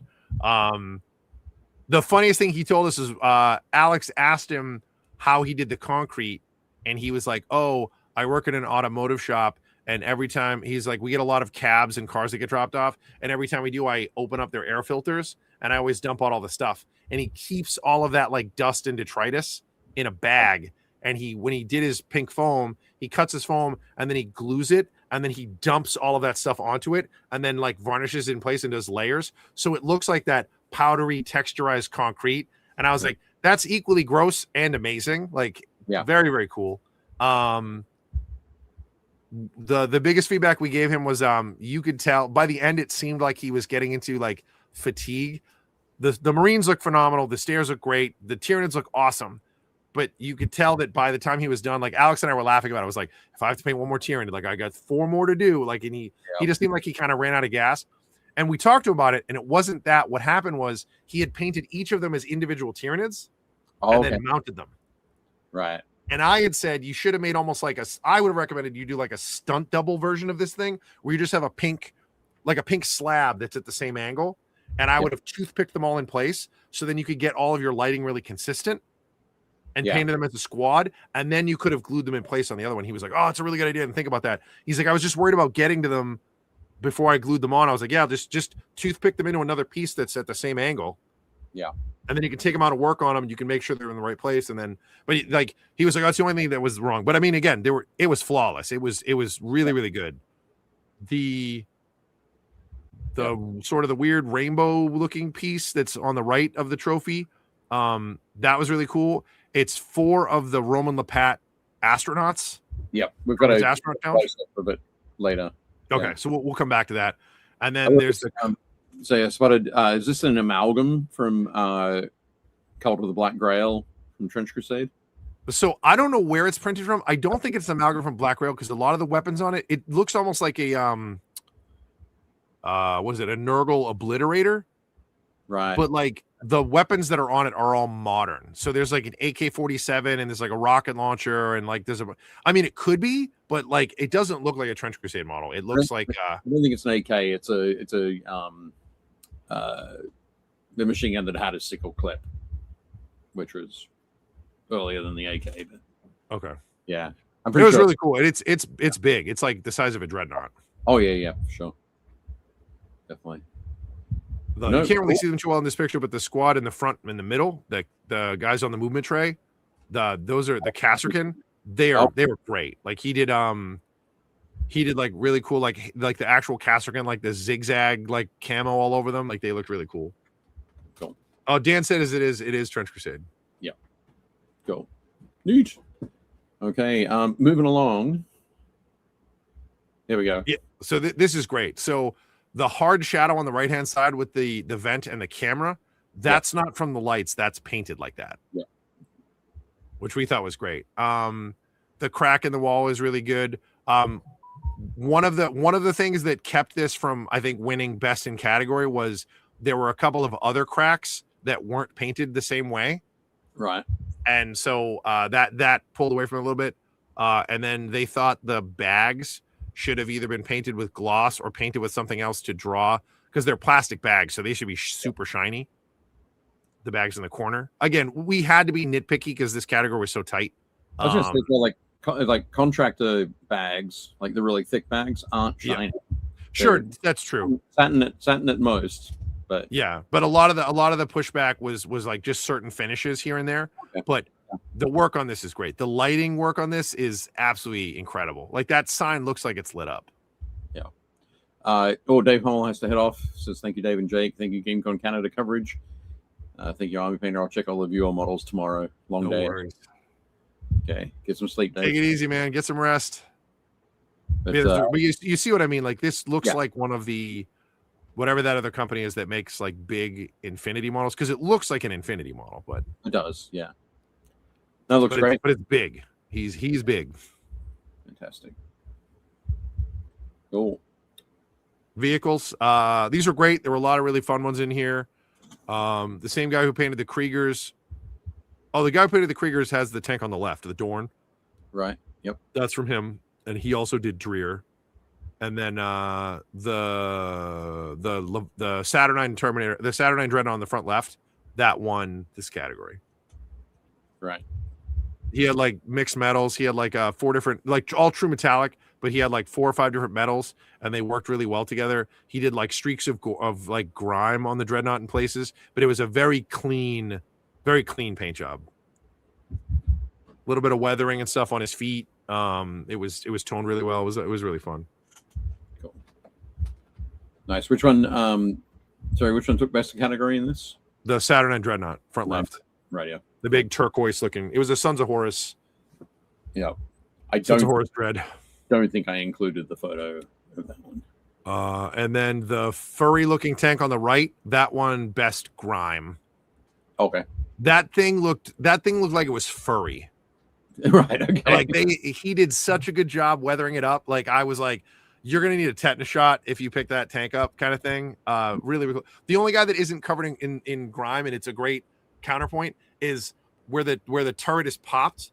The inside lid that would be closed, that was clean, and the guy with the sword, drive me closer so I can hit with my sword, he's relatively clean. Right. So like clearly they've been inside the tank. Right. Excellent.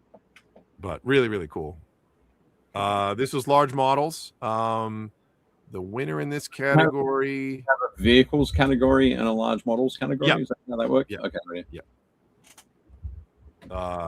Yeah. So the large model category, the finalists for this category were the top right next to the trophy, the 2 Mangler squigs on the resin base. Radio. Dreer would have been, but like I said, he got moved to the other category. Yeah. Because that also got a gold. And then on the left-hand side, you've got the guy with the head in his hand on the front left. Right. Yep. Second model in from the edge. And then to the right of that model, there's a Lord Solar that also got moved along with Dreer to the display category, or so that got moved. And then the little guy in the middle with the machine gun on the square base, that's one of Scott Radham's pieces again. Those 3 were the finalists. They all got gold, and then the guy on the pile of skulls with the head won best in this category. Cool. Here are some of the single minis. I just tried to get some closer up shots. You see the guy on the far left, on the down bottom left. Yeah. That's the one that won the gore one. Again, he has like, you can barely see, you can kind of see the cross on his chest, but that's all like a wall of text, like written, like done on him in like tattoos. Nice. And you can see kind of the diving bell like lamp. Yeah, that's a better shot of the helmet down the bottom. Yeah. And you can kind of see the tattoos on his arms and stuff. Yeah. That's I had to get a good shot of Scott's Nurgle champion. Right. Excellent. The Death Watch guy on the right there with the plasma gun, that kid said he's only been doing this for a couple of months, and he bought the Death Watch Kill Team box that comes with all the Tyranids and then the Death Watch. He started with the Tyranids and worked his way up, and that was the last model that he painted. Right. And I was like, you're doing pretty good if this is like the 17th model you've painted. Yeah. Yeah. For sure. He said he's just been watching tons of tutorials online. Yeah. Yep. And paying attention to them, obviously. Yeah. I watch tons of tutorials. It doesn't help me because I don't pay enough attention. I do not watch tutorials. Excellent. I'm going the wrong way. Sorry. This was really cool. Just a lot of really good custom work on this, like the chains hanging off the window bar, the melt effect. You can kind of see the smoke on the back coming out of the engines, and then he had like a column and then a little bit of a clear base separating the two of them, like I would say an inch or an inch and a half, and then he had like arc lightning coming off the bottom of it like hitting and like heating up the column, which was kind of neat. Yeah, you can see it underneath there. Yeah, it was really cool.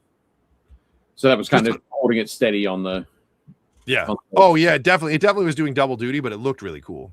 Yeah.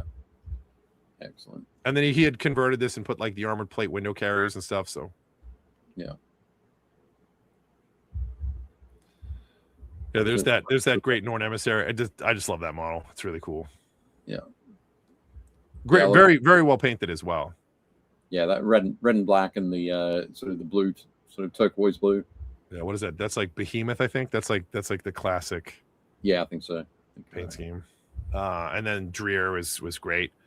Alex's big feedback for that piece was he said if you basically cut the base in half, like if you cut it basically right where the danger mines sign is, if you cut it right under that skull and just like cut it in half like that and just got rid of the rest and put it on a smaller base, he was like he thought it would have been much more impactful because there's like more base than model on this. Yeah. It's always something to be careful with because you can really go overboard.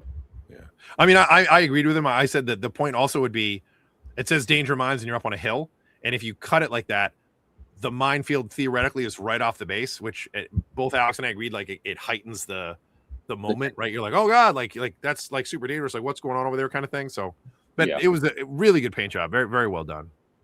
Yeah, excellent. Cool. There's Scott's guy right in the middle. I wanted to get a good shot of him. That's him on in the front on the square base. Yeah, really cool base. He had like newspapers and like sort of like posters and stuff on the base. I really like that little chubby dragon that's kind of floating behind him. Right. Really cool light study. So like, you know, warm into cold. Yeah. Like super extreme. Looked really, really cool. That's great. Somebody obviously whipped out that red turret in a hurry because that model has not been out very long. Oh, that's the new one? That's the one from the Devlin box. Yeah. That's like 2 weeks. Yeah, something like that. Yeah, so that was really quick. A lot of the judges really liked the red and green paint scheme. Yeah. Yeah. It's definitely eye-catching, that saturated green. Yeah, it's nice. And then we had two of the Primarchs there. You got Magnus and you got Mortarion. Yeah.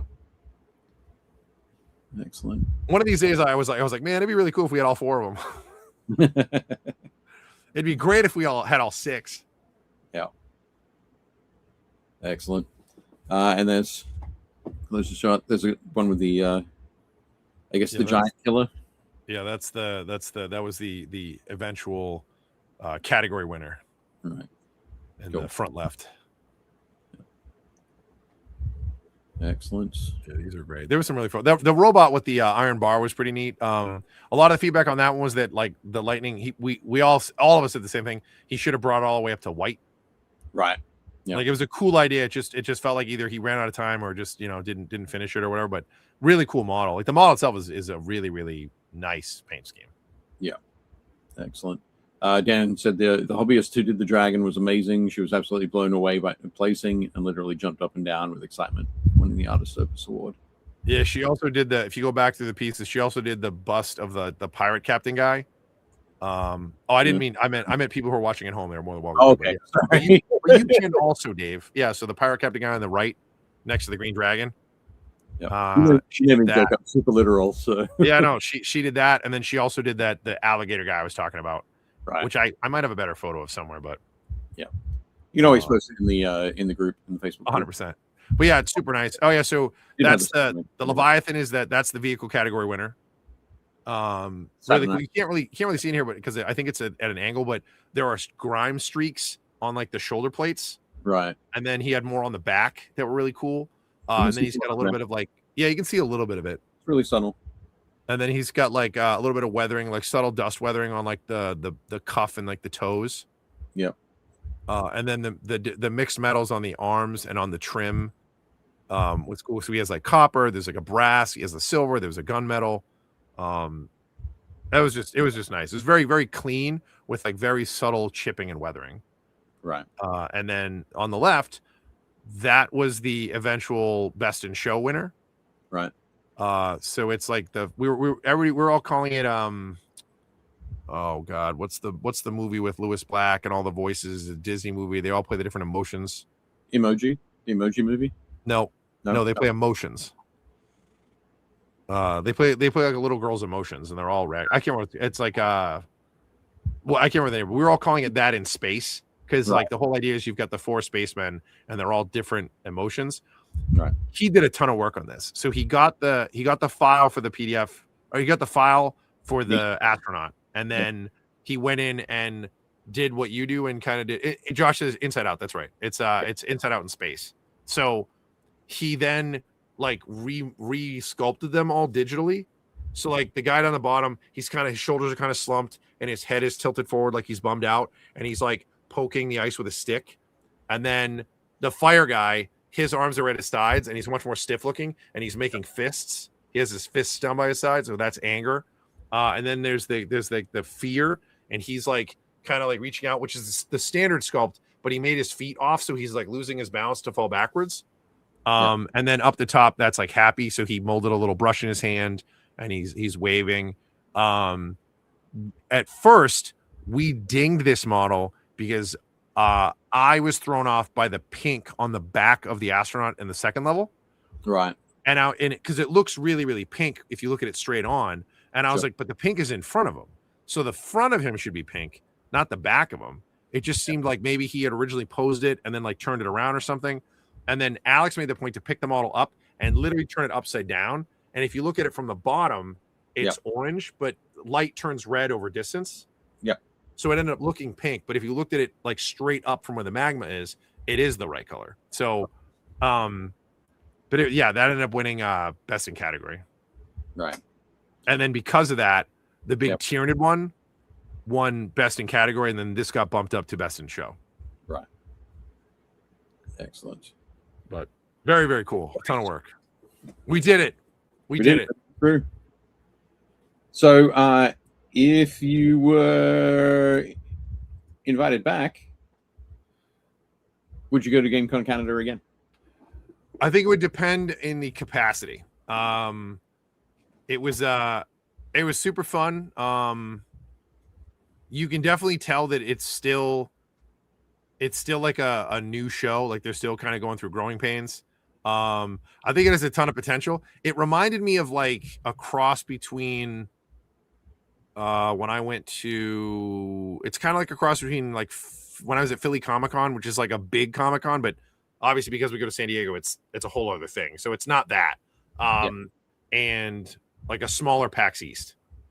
Because like I said, they do video game stuff and they do pop culture stuff and they do a little bit of gaming stuff, and you can tell that they're trying to like figure out that balance. Because I was like, Games Workshop and Asmodee are two of the biggest. Like Asmodee is the biggest company in gaming. They are enormous. So they were there, but Asmodee's North American HQ is in Canada. So I was like, that makes sense. And then GW is trying to like expand their footprint like always, and because there's no other really big shows in Canada, GW is trying to like make sure that they kind of have their foot in the door, and I think that they did a good job as well. I think having the expo and being able to do that show was helpful. So yeah, I think that if they expanded it more next year, I think that there was a lot of stuff I think there's a lot of stuff that they could amend. But again, the organizers that were running it, like they were super nice. Like every interaction we had with them was great. Like they wanted to do whatever they could to help.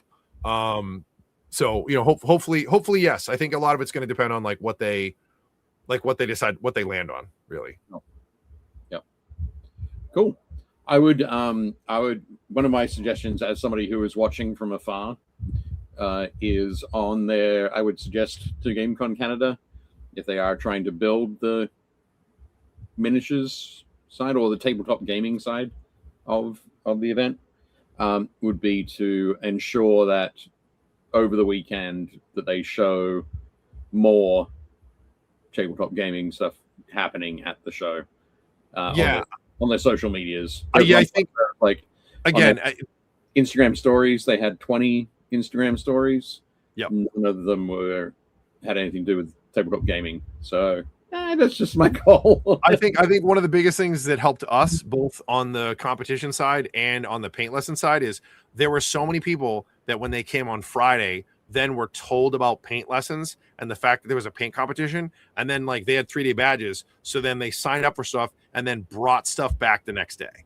Sure. And I think that like word of mouth is great, but again, part of it's because they're so new, right? I mean, they're literally in year 4.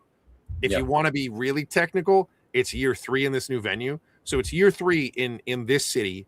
It's the 3rd time they've been in this building, and it's the 3rd time that they've held it in Edmonton. So I think that as they go, I think that they'll get better and stronger at it. The biggest thing I think would help them is having more people involved. Like if we were living in a perfect world or like an alternate dimension and I'm running GameCon Canada, I would be like, cool. So we're not going to have the tattoo artists. We're not going to have all the weird 3D printed stuff.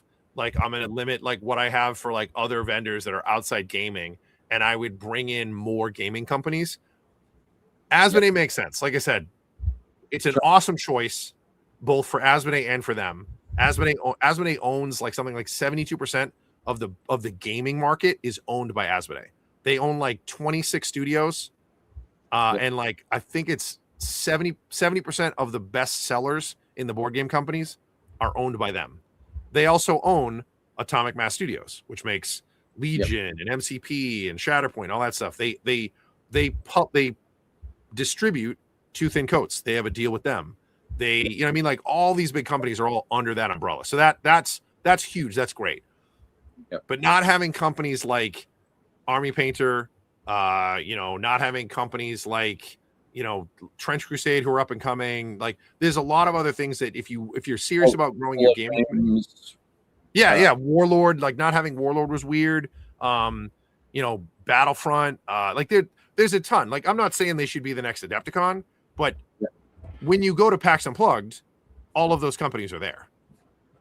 So I think that could be a good one. And again, like I don't know if they've asked and they've said no, or if they haven't thought about it, because again, they don't know what they don't know kind of thing. So hopefully a lot of this stuff kind of like changes and adapts, and they'll be able to kind of utilize that to leverage it, because I think the show has like nothing but potential. I think there's a ton of great stuff that they could do.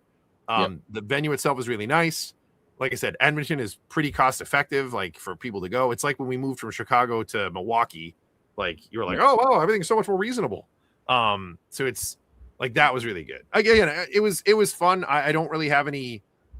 I'm not like upset that I went or anything. Like it was really good, but there's definitely more stuff. And if I were to go next year, I would probably do like beginner paint classes. Like I would do some classes. I would probably play in something, like just so I have a little bit of variety when I'm there. It's part of the reason why Adepticon is my favorite. Like I work at the booth for a couple of days, for a couple of hours, and then I play in a couple of events, and I like do other random stuff while I'm there, and I do like stuff for us for the channel.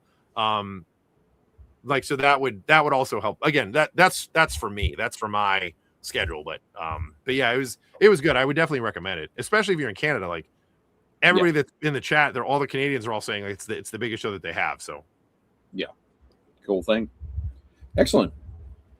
Well, let's jump in our final run of community miniatures for the year. Nice. For the year. Oh, for the first half of the year. First half of the year. We'll come back for season 9. Can you believe it? Season 9. That's wild. It is insane. Crazy. But anyway, first up, Adam Weller. Adam, this is great. I don't know what army what space army this guy is in, but he's cool. Yep. He's pretty crazy. But yeah, Adam's had a lot of fun obviously working with different surface textures again, or surface like different materials there. Just obviously got the sharper, clearer reflections here. So this is going to be a shinier material, and then the like a more brushed nickel kind of look. The armor plates across here. Still getting that red reflection from in front, but yeah, looking really cool. It's a real. I also like the subtle like chipping and like scratch lines on the main plates. Yeah, exactly. Awesome, looking great, Adam. Nice one. Scott, take it easy. Cool. Yeah, have a good one, Scott. Thanks for joining us on the show and for hanging out. Great work on your models too, man. Well deserved. Excellent. Next up, Amos. Old school Terminators. Terminators, yep. So he's assault Terminators there. Wait, the guy on the right may be a new one. Nah, maybe he's old. He looks noticeably bigger. Right. Maybe it's just the angle. Could just be the angle on the camera. But yeah, looking good, Amos. Yeah, I'm loving it. Great to see this army continue. Yeah, the green eyes do so much. And also the super cool new land speeder. That's the new one. That one's great. Yeah, those look great, and I just really hope that basing, the flight stand, is solid enough. All right. I'm still a little bit worried by it, I must admit. I haven't seen one in the flesh, so I don't know. I believe they give you 2 different versions to do. Okay. So there's a traditional one that's just like you see on the right hand picture. There's the tail fin with the smoke. Yeah. So that's if you want to do the floating base. Yeah. And then they do another one that has just like the tail fin. Yeah. So if you want to do a traditional base, you don't have to use that. Oh, okay, right. Yeah. Do they provide a traditional flight stand? I don't remember. I don't remember if they do or not. I hope so. I haven't built this model yet, so I just know that there's 2 tails. Cool. But yeah, this is looking really good. Nice work, Amos. Next up, Ben. So Ben Fail. Ben painted a whole bunch of. Yeah, he did the whole. So while we were gone, he built and painted this box last week and primed it all on Saturday. And then it rained on Monday and Tuesday here. And then when I left, everything was primed, nothing was painted. And then he did all this literally over the last 5 days while I've been gone. Yeah. They're all was it Emperor Spears from Aaron Dembski Bowden. Yeah. He's got transfers coming. You know, with their little trident. Yep.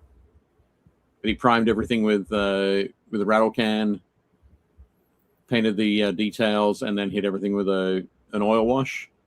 Yeah, for the first time he went and bought oil wash and mineral spirits and kind of mixed it on his own, and then went back and wiped it all off, and that's why there's like grime and all the shoulder plates and stuff. Yeah. Excellent. Very cool. Excellent. This was the captain. Yeah, it's the captain in the box. Like that model's great. His sword is super cool. It's all like carved up like it always is. There's some really subtle stuff on this. I really like the way the paturges are all folded over one another, like they're in the wind. Right. Like they've done paturges in the past, but these are like 3-dimensional. They're like some of them are flapped over, like folding over each other. Right. And that helmet might be one of the best helmets I've seen. I know you love that one.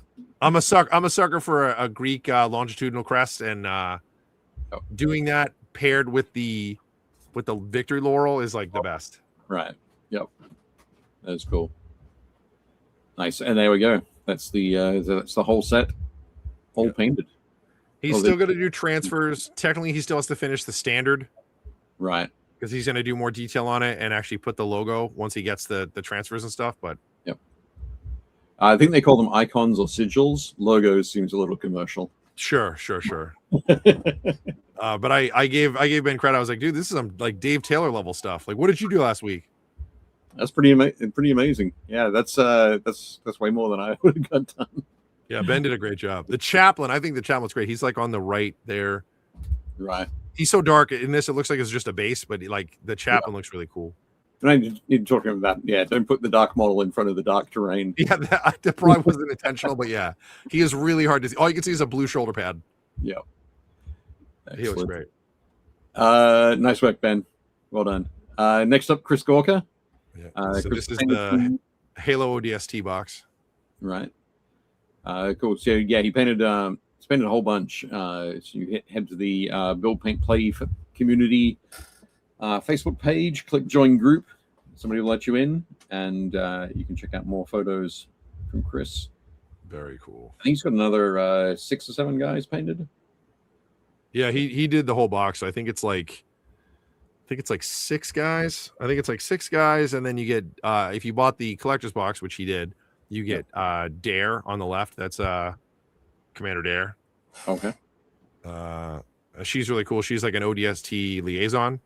or sorry, she's an ONI agent. So that's the Office of Naval Intelligence. Okay. And then the other guys are basically all like the equivalent of like Navy SEALs. Like hell divers are basically like airborne, but they're all specialists. Yeah. Pretty fun box. Excellent. Kat's getting her fix. I can sense that she stopped shaking. Fantastic. And Mark's advisor in the middle, subtle, but that makes it amazing. It's good. Yeah. How long do I have to do without my Gorka fix? Well, what you could do is you could always just occasionally pop back into the group and see if he's painted anything. I'm sure he'll post stuff in the group anyways. Yeah. Welcome to do that, Kat. Sean just jumped on to the show. Sean was one of the entrants I met at the show. Super nice guy. He came by with his wife a bunch of times. We chatted about gaming in general, painting in general. Really, really nice. He had a couple of he had an entry into the diorama category, I think. Yeah, diorama category. Excellent. Fantastic. Next up, Jeff Wilhelm. So this Sherman. One of the Shermans from speaking of Warlord. This is a Warlord Sherman. Done a really nice subtle job here, but it's that wonderful dusty texture. Not texture, but sort of the dusty weathering. The weathering over it, yeah. It's pretty cool. What I was looking for. And the little rain streaks there on the turret. See those coming down. Just pretty nice. Subtle. But Jeff's always really Jeff runs Dragon Forge Design. Get some great resin bases from him. The thing that always cracks me up about this tank is like, and again, I understand the whole reason that this tank did what it did was it was something that the U.S. automotive plants could make quality and quickly and get them out because it was lighter. It had to be something that could go on ship transports and not bog down like in the wet sort of like European countryside because it wasn't a super heavy. Like I think this thing only weighs like 38 tons or something versus like the Tigers that weigh like in the 50 ton range. Like they're in that kind of category. So it's and the other thing that's crazy about it is when you look at it, it has its main gun, which was a little bit smaller and undersized. And then there's a coax 30 cal in the turret. That's that little gun that's next to the main battle cannon. That's a 30 cal. And then there's a 30 cal on the bottom left that was in the gunner's position next to the driver. He's the backup driver. And then there's a 50 cal on the back of the turret, but you couldn't shoot it if you were in the tank. Yeah. You have to stand on the back of it. Yeah, so that was for mounted infantry somebody would climb up on the back and like have that thing. They'd have the turret in front of them, so they had a little bit of cover. But I was like, what a bananas design to be like, let's put this gun on the back side of the turret. Yep, absolutely. But beautiful work there, Jeff. Nice one. Thank you for sharing. Next up, Jim Marzullo. Got some more work going on his very nice on his airport here in Tembe Airport. Yeah, very cool.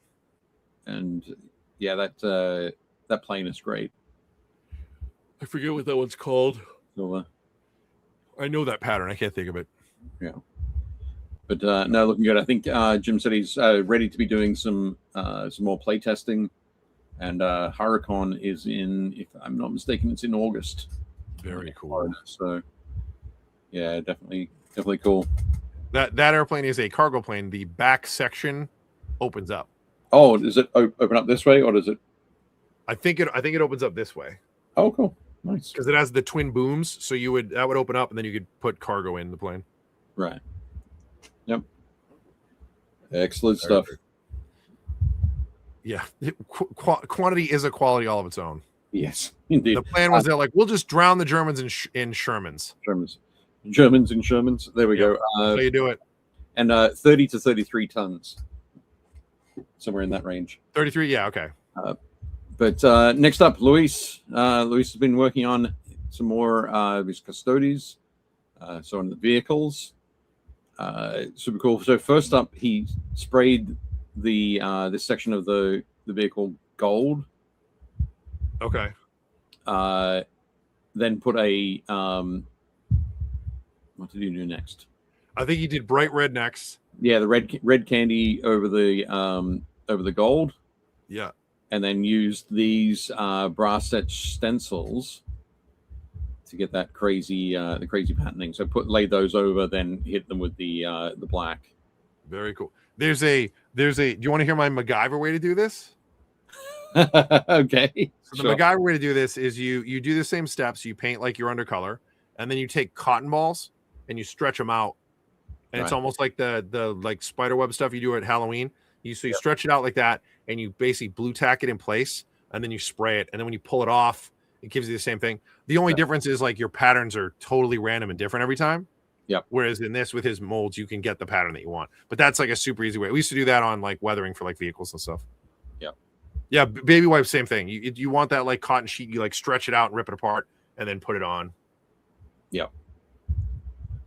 Absolutely. But yeah, looking very cool there, Luis. He says gold, black, then candy red. Yep.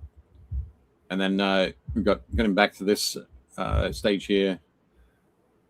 Luis's type A hobby stuff is like the stuff of legends, like like blue, mask taping all this stuff and then using his X-Acto to make sure it fits perfectly in the cowling. And he's got his little magnifying lenses. Magnifier. Yep. So just so we know what he's using to look through there. Yeah, he's got his tiny little X-Acto there. I think that's from Display. I think that's from Display. Yeah, and the little awls there to push them in the corners. Hilarious. Yeah, definitely cool. Oh, there we go. Kat says fabric dryer sheets after being trashed in the dryer. Yep. Again, all that stuff works. I'm all about MacGyvering stuff. Excellent. But yeah, great stuff there, Luis. Loads more photos on the Facebook group. Go and check out Build Paint Play community to enjoy more of them. Yeah, looking great. Next up. Nice. Mark Snurgle Dreadnought. Yep. Some more work on his Chibi Nurgle Dreadnought. Looking classic. That claw is coming along wonderfully as well. That's great. That oozing surface. Kind of feels like the like everything's almost normal at the top of the Dreadnought.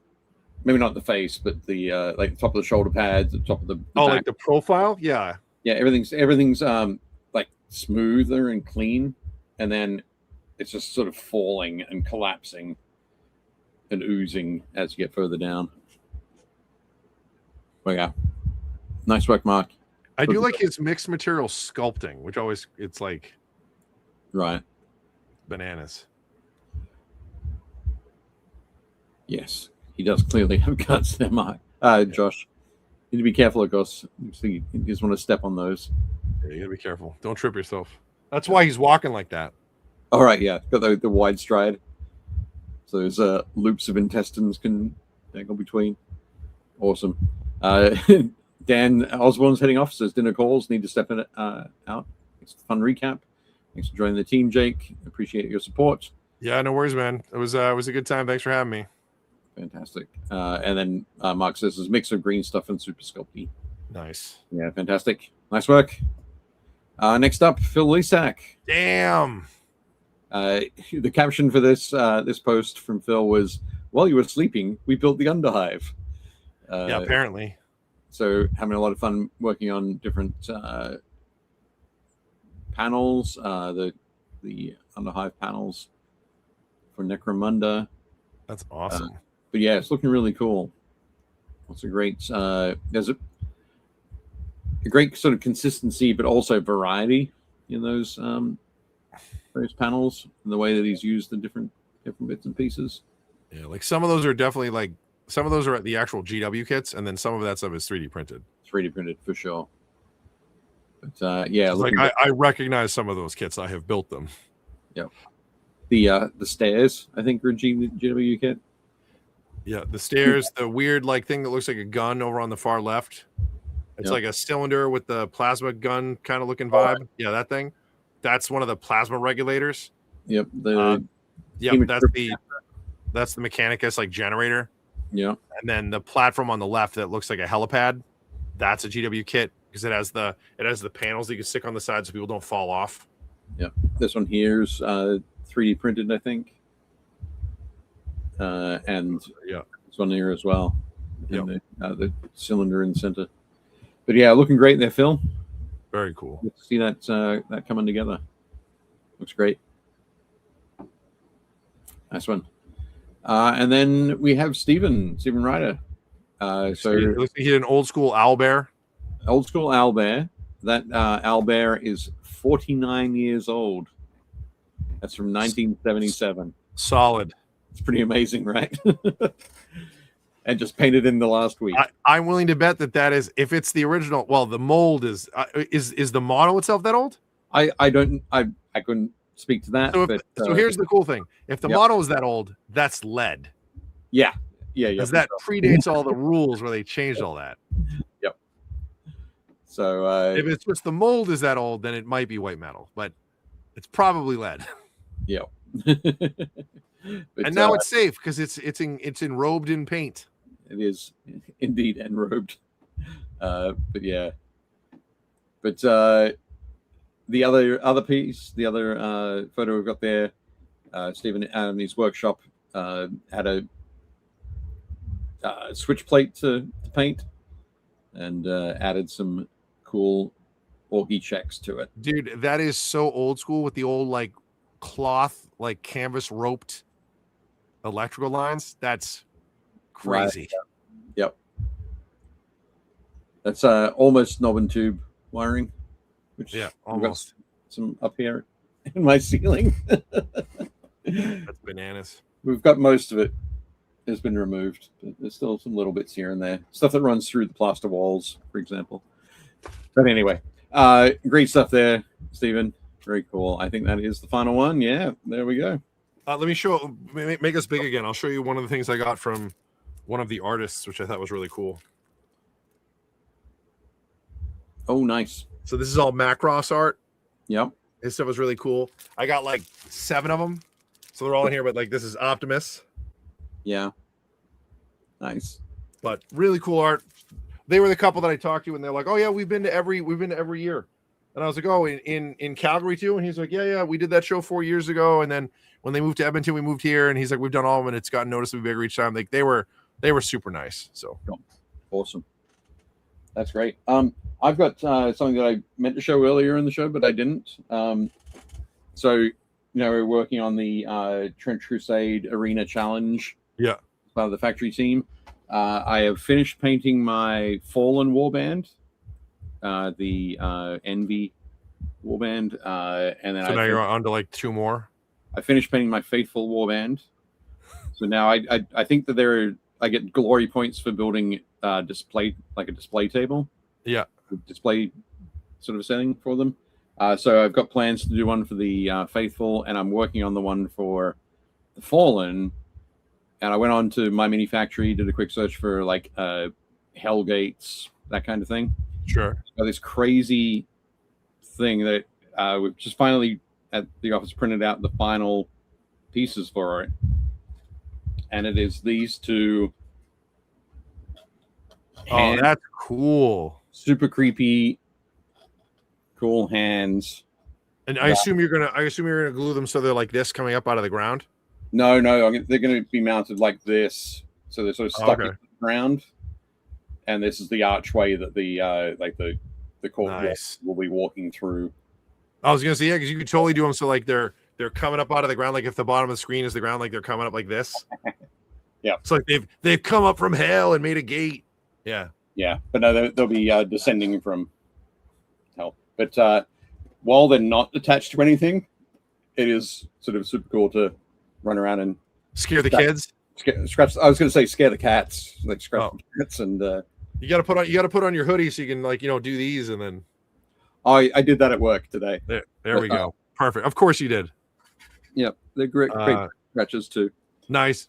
Josh says he finally got his Boba Fett print from Alan Panicle, friend of the show. Oh, fantastic! Cool. I have mine up over there at the bottom of the stairs.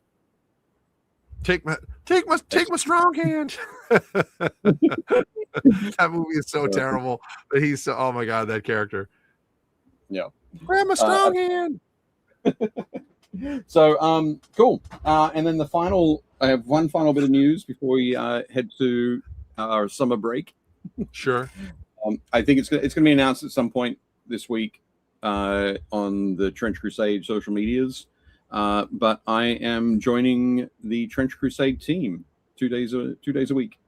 I already knew that. But congratulations, Dave.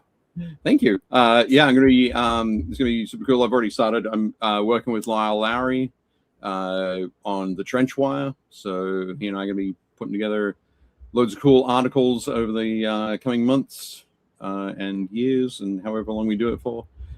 So yeah, definitely super excited about that. It's very much on brand for me to A, be working on something Trench Crusade, and B, be doing far too much work. So I have my full-time job, I have my part-time job. That's the Dave way. That's the Taylor way. Yeah. It keeps the anxiety at bay. It's wow. Kat, I appreciate your dedication and that you're like, should I pack for my daughter's wedding or keep watching the show? We're wrapping up. Kat had asked earlier when we'll be back, so we can give you guys a rough estimate. I don't think Dave and I have actually figured it out, but Jake's send me his calendar of all the things he's doing in September, so we can work out when to ask Dan Osborne to come on to be the guest host. September I should actually be okay, but we can talk about that more. This is our last show of June. There will not be a show next week, and then July. I don't think we do a show in July. I mean, we might do like a random episode. We've done that in the past, but we don't have one scheduled. So nothing in July. And then the last week of July, I will be at San Diego Comic-Con with Phil. So I'll make sure that we post photos of that as well. We'll put them up on the community page so Corey can show some off. And then we'll do a recap when we come back and stuff. And then when's Historicon? Historicon's June 17th. No, 16th, 17th, 18th. No, 17th, 18th, 19th. June? No, July. Sorry, July. Okay, I was like, you missed it, Dave. If that was the July, I'll be going to Pigment and Historicon. I will not be going to. We won't be going to Gen Con. I won't be going to San Diego Comic Con. Jake and Phil will be at San Diego Comic Con, as well as Kat and Caleb and Tim from the Army Fan team. I'm in August. I will be, I think, going down to New Orleans with my daughter. We're going to be looking at a university down in New Orleans. So nice. We'll catch up with Adam and his family when we're down there, which will be cool. So that was a long way, Kat, for us to tell you we're not sure yet. My guess would be sometime in August. Yeah, I would say like late August or late August, early September, somewhere around there. Yeah. So we'll have like about eight weeks or so in between, and then we'll be back. But obviously, before we sign off, huge thank you to Art Painter for being our sponsor for our 8th season again. Also, like we're super stoked we're on the factory team. I think we're going to be doing even more stuff next year. I'm going to after we get through this year, I'm going to rearrange how I do my shows and kind of focus up a little bit more because I have too many on my schedule. And then Dave and I are going to kind of reevaluate how we go and do the shows. But so we'll be gone for the next 8 weeks. You will, if you're at any of those shows that we just mentioned, and I'll make sure that Dave and I post a list. Dave posted one a couple of weeks ago, or a week ago, that has all the ones we're at. But if we change anything, which will probably happen, we'll update that. But obviously you can still post stuff in Facebook. You can still focus on social media. Corey is still running all that, so someone will be checking that, making sure that we get back to you guys if there is anything we need, or if you need from us. If you have questions, obviously you can post in the chat. Our community is great. Do a great job. You guys, everybody support each other, like help each other out. If somebody wants feedback or if they're working on something, use your dryer sheet trick or, kind of whatever you're looking for. Is there anything? Yeah, Kat's not wrong. It's going to feel like you got slapped with a wet towel when you're in New Orleans in August. That's going to be. I live in Baltimore. It's going to be so much worse. No, you can't get worse than 100% humidity. It's just right. If it's warmer, you can. Well, yeah. And you'll be below sea level, Dave. So this is true. It's true. But yeah, if you guys need anything, let us know. Everybody be safe. Have a good time. If you haven't already, make sure you guys like and subscribe. Hit the bell for notifications. Share it wherever you think that people will jump on. I think that's all we got, right, Dave? Just the last thing I'll say is, Kat, have a fantastic time at your daughter's wedding. Absolutely. Absolutely. Cool. But otherwise, that's it. That's it for me. All right, everybody be safe. There's links below for our code. If you guys want to buy anything from Army Painter, you can still use our code. That will still be active. Yep. I also that's put it. links below for the Instagram for Courtney, Phil, and Dan. So Oh yeah, absolutely, absolutely for sure. Everybody take care of yourselves. Be good to one another. Look out for one another. We're all on the same team. And as always, do not forget to build, paint, play. Shut up and sit down.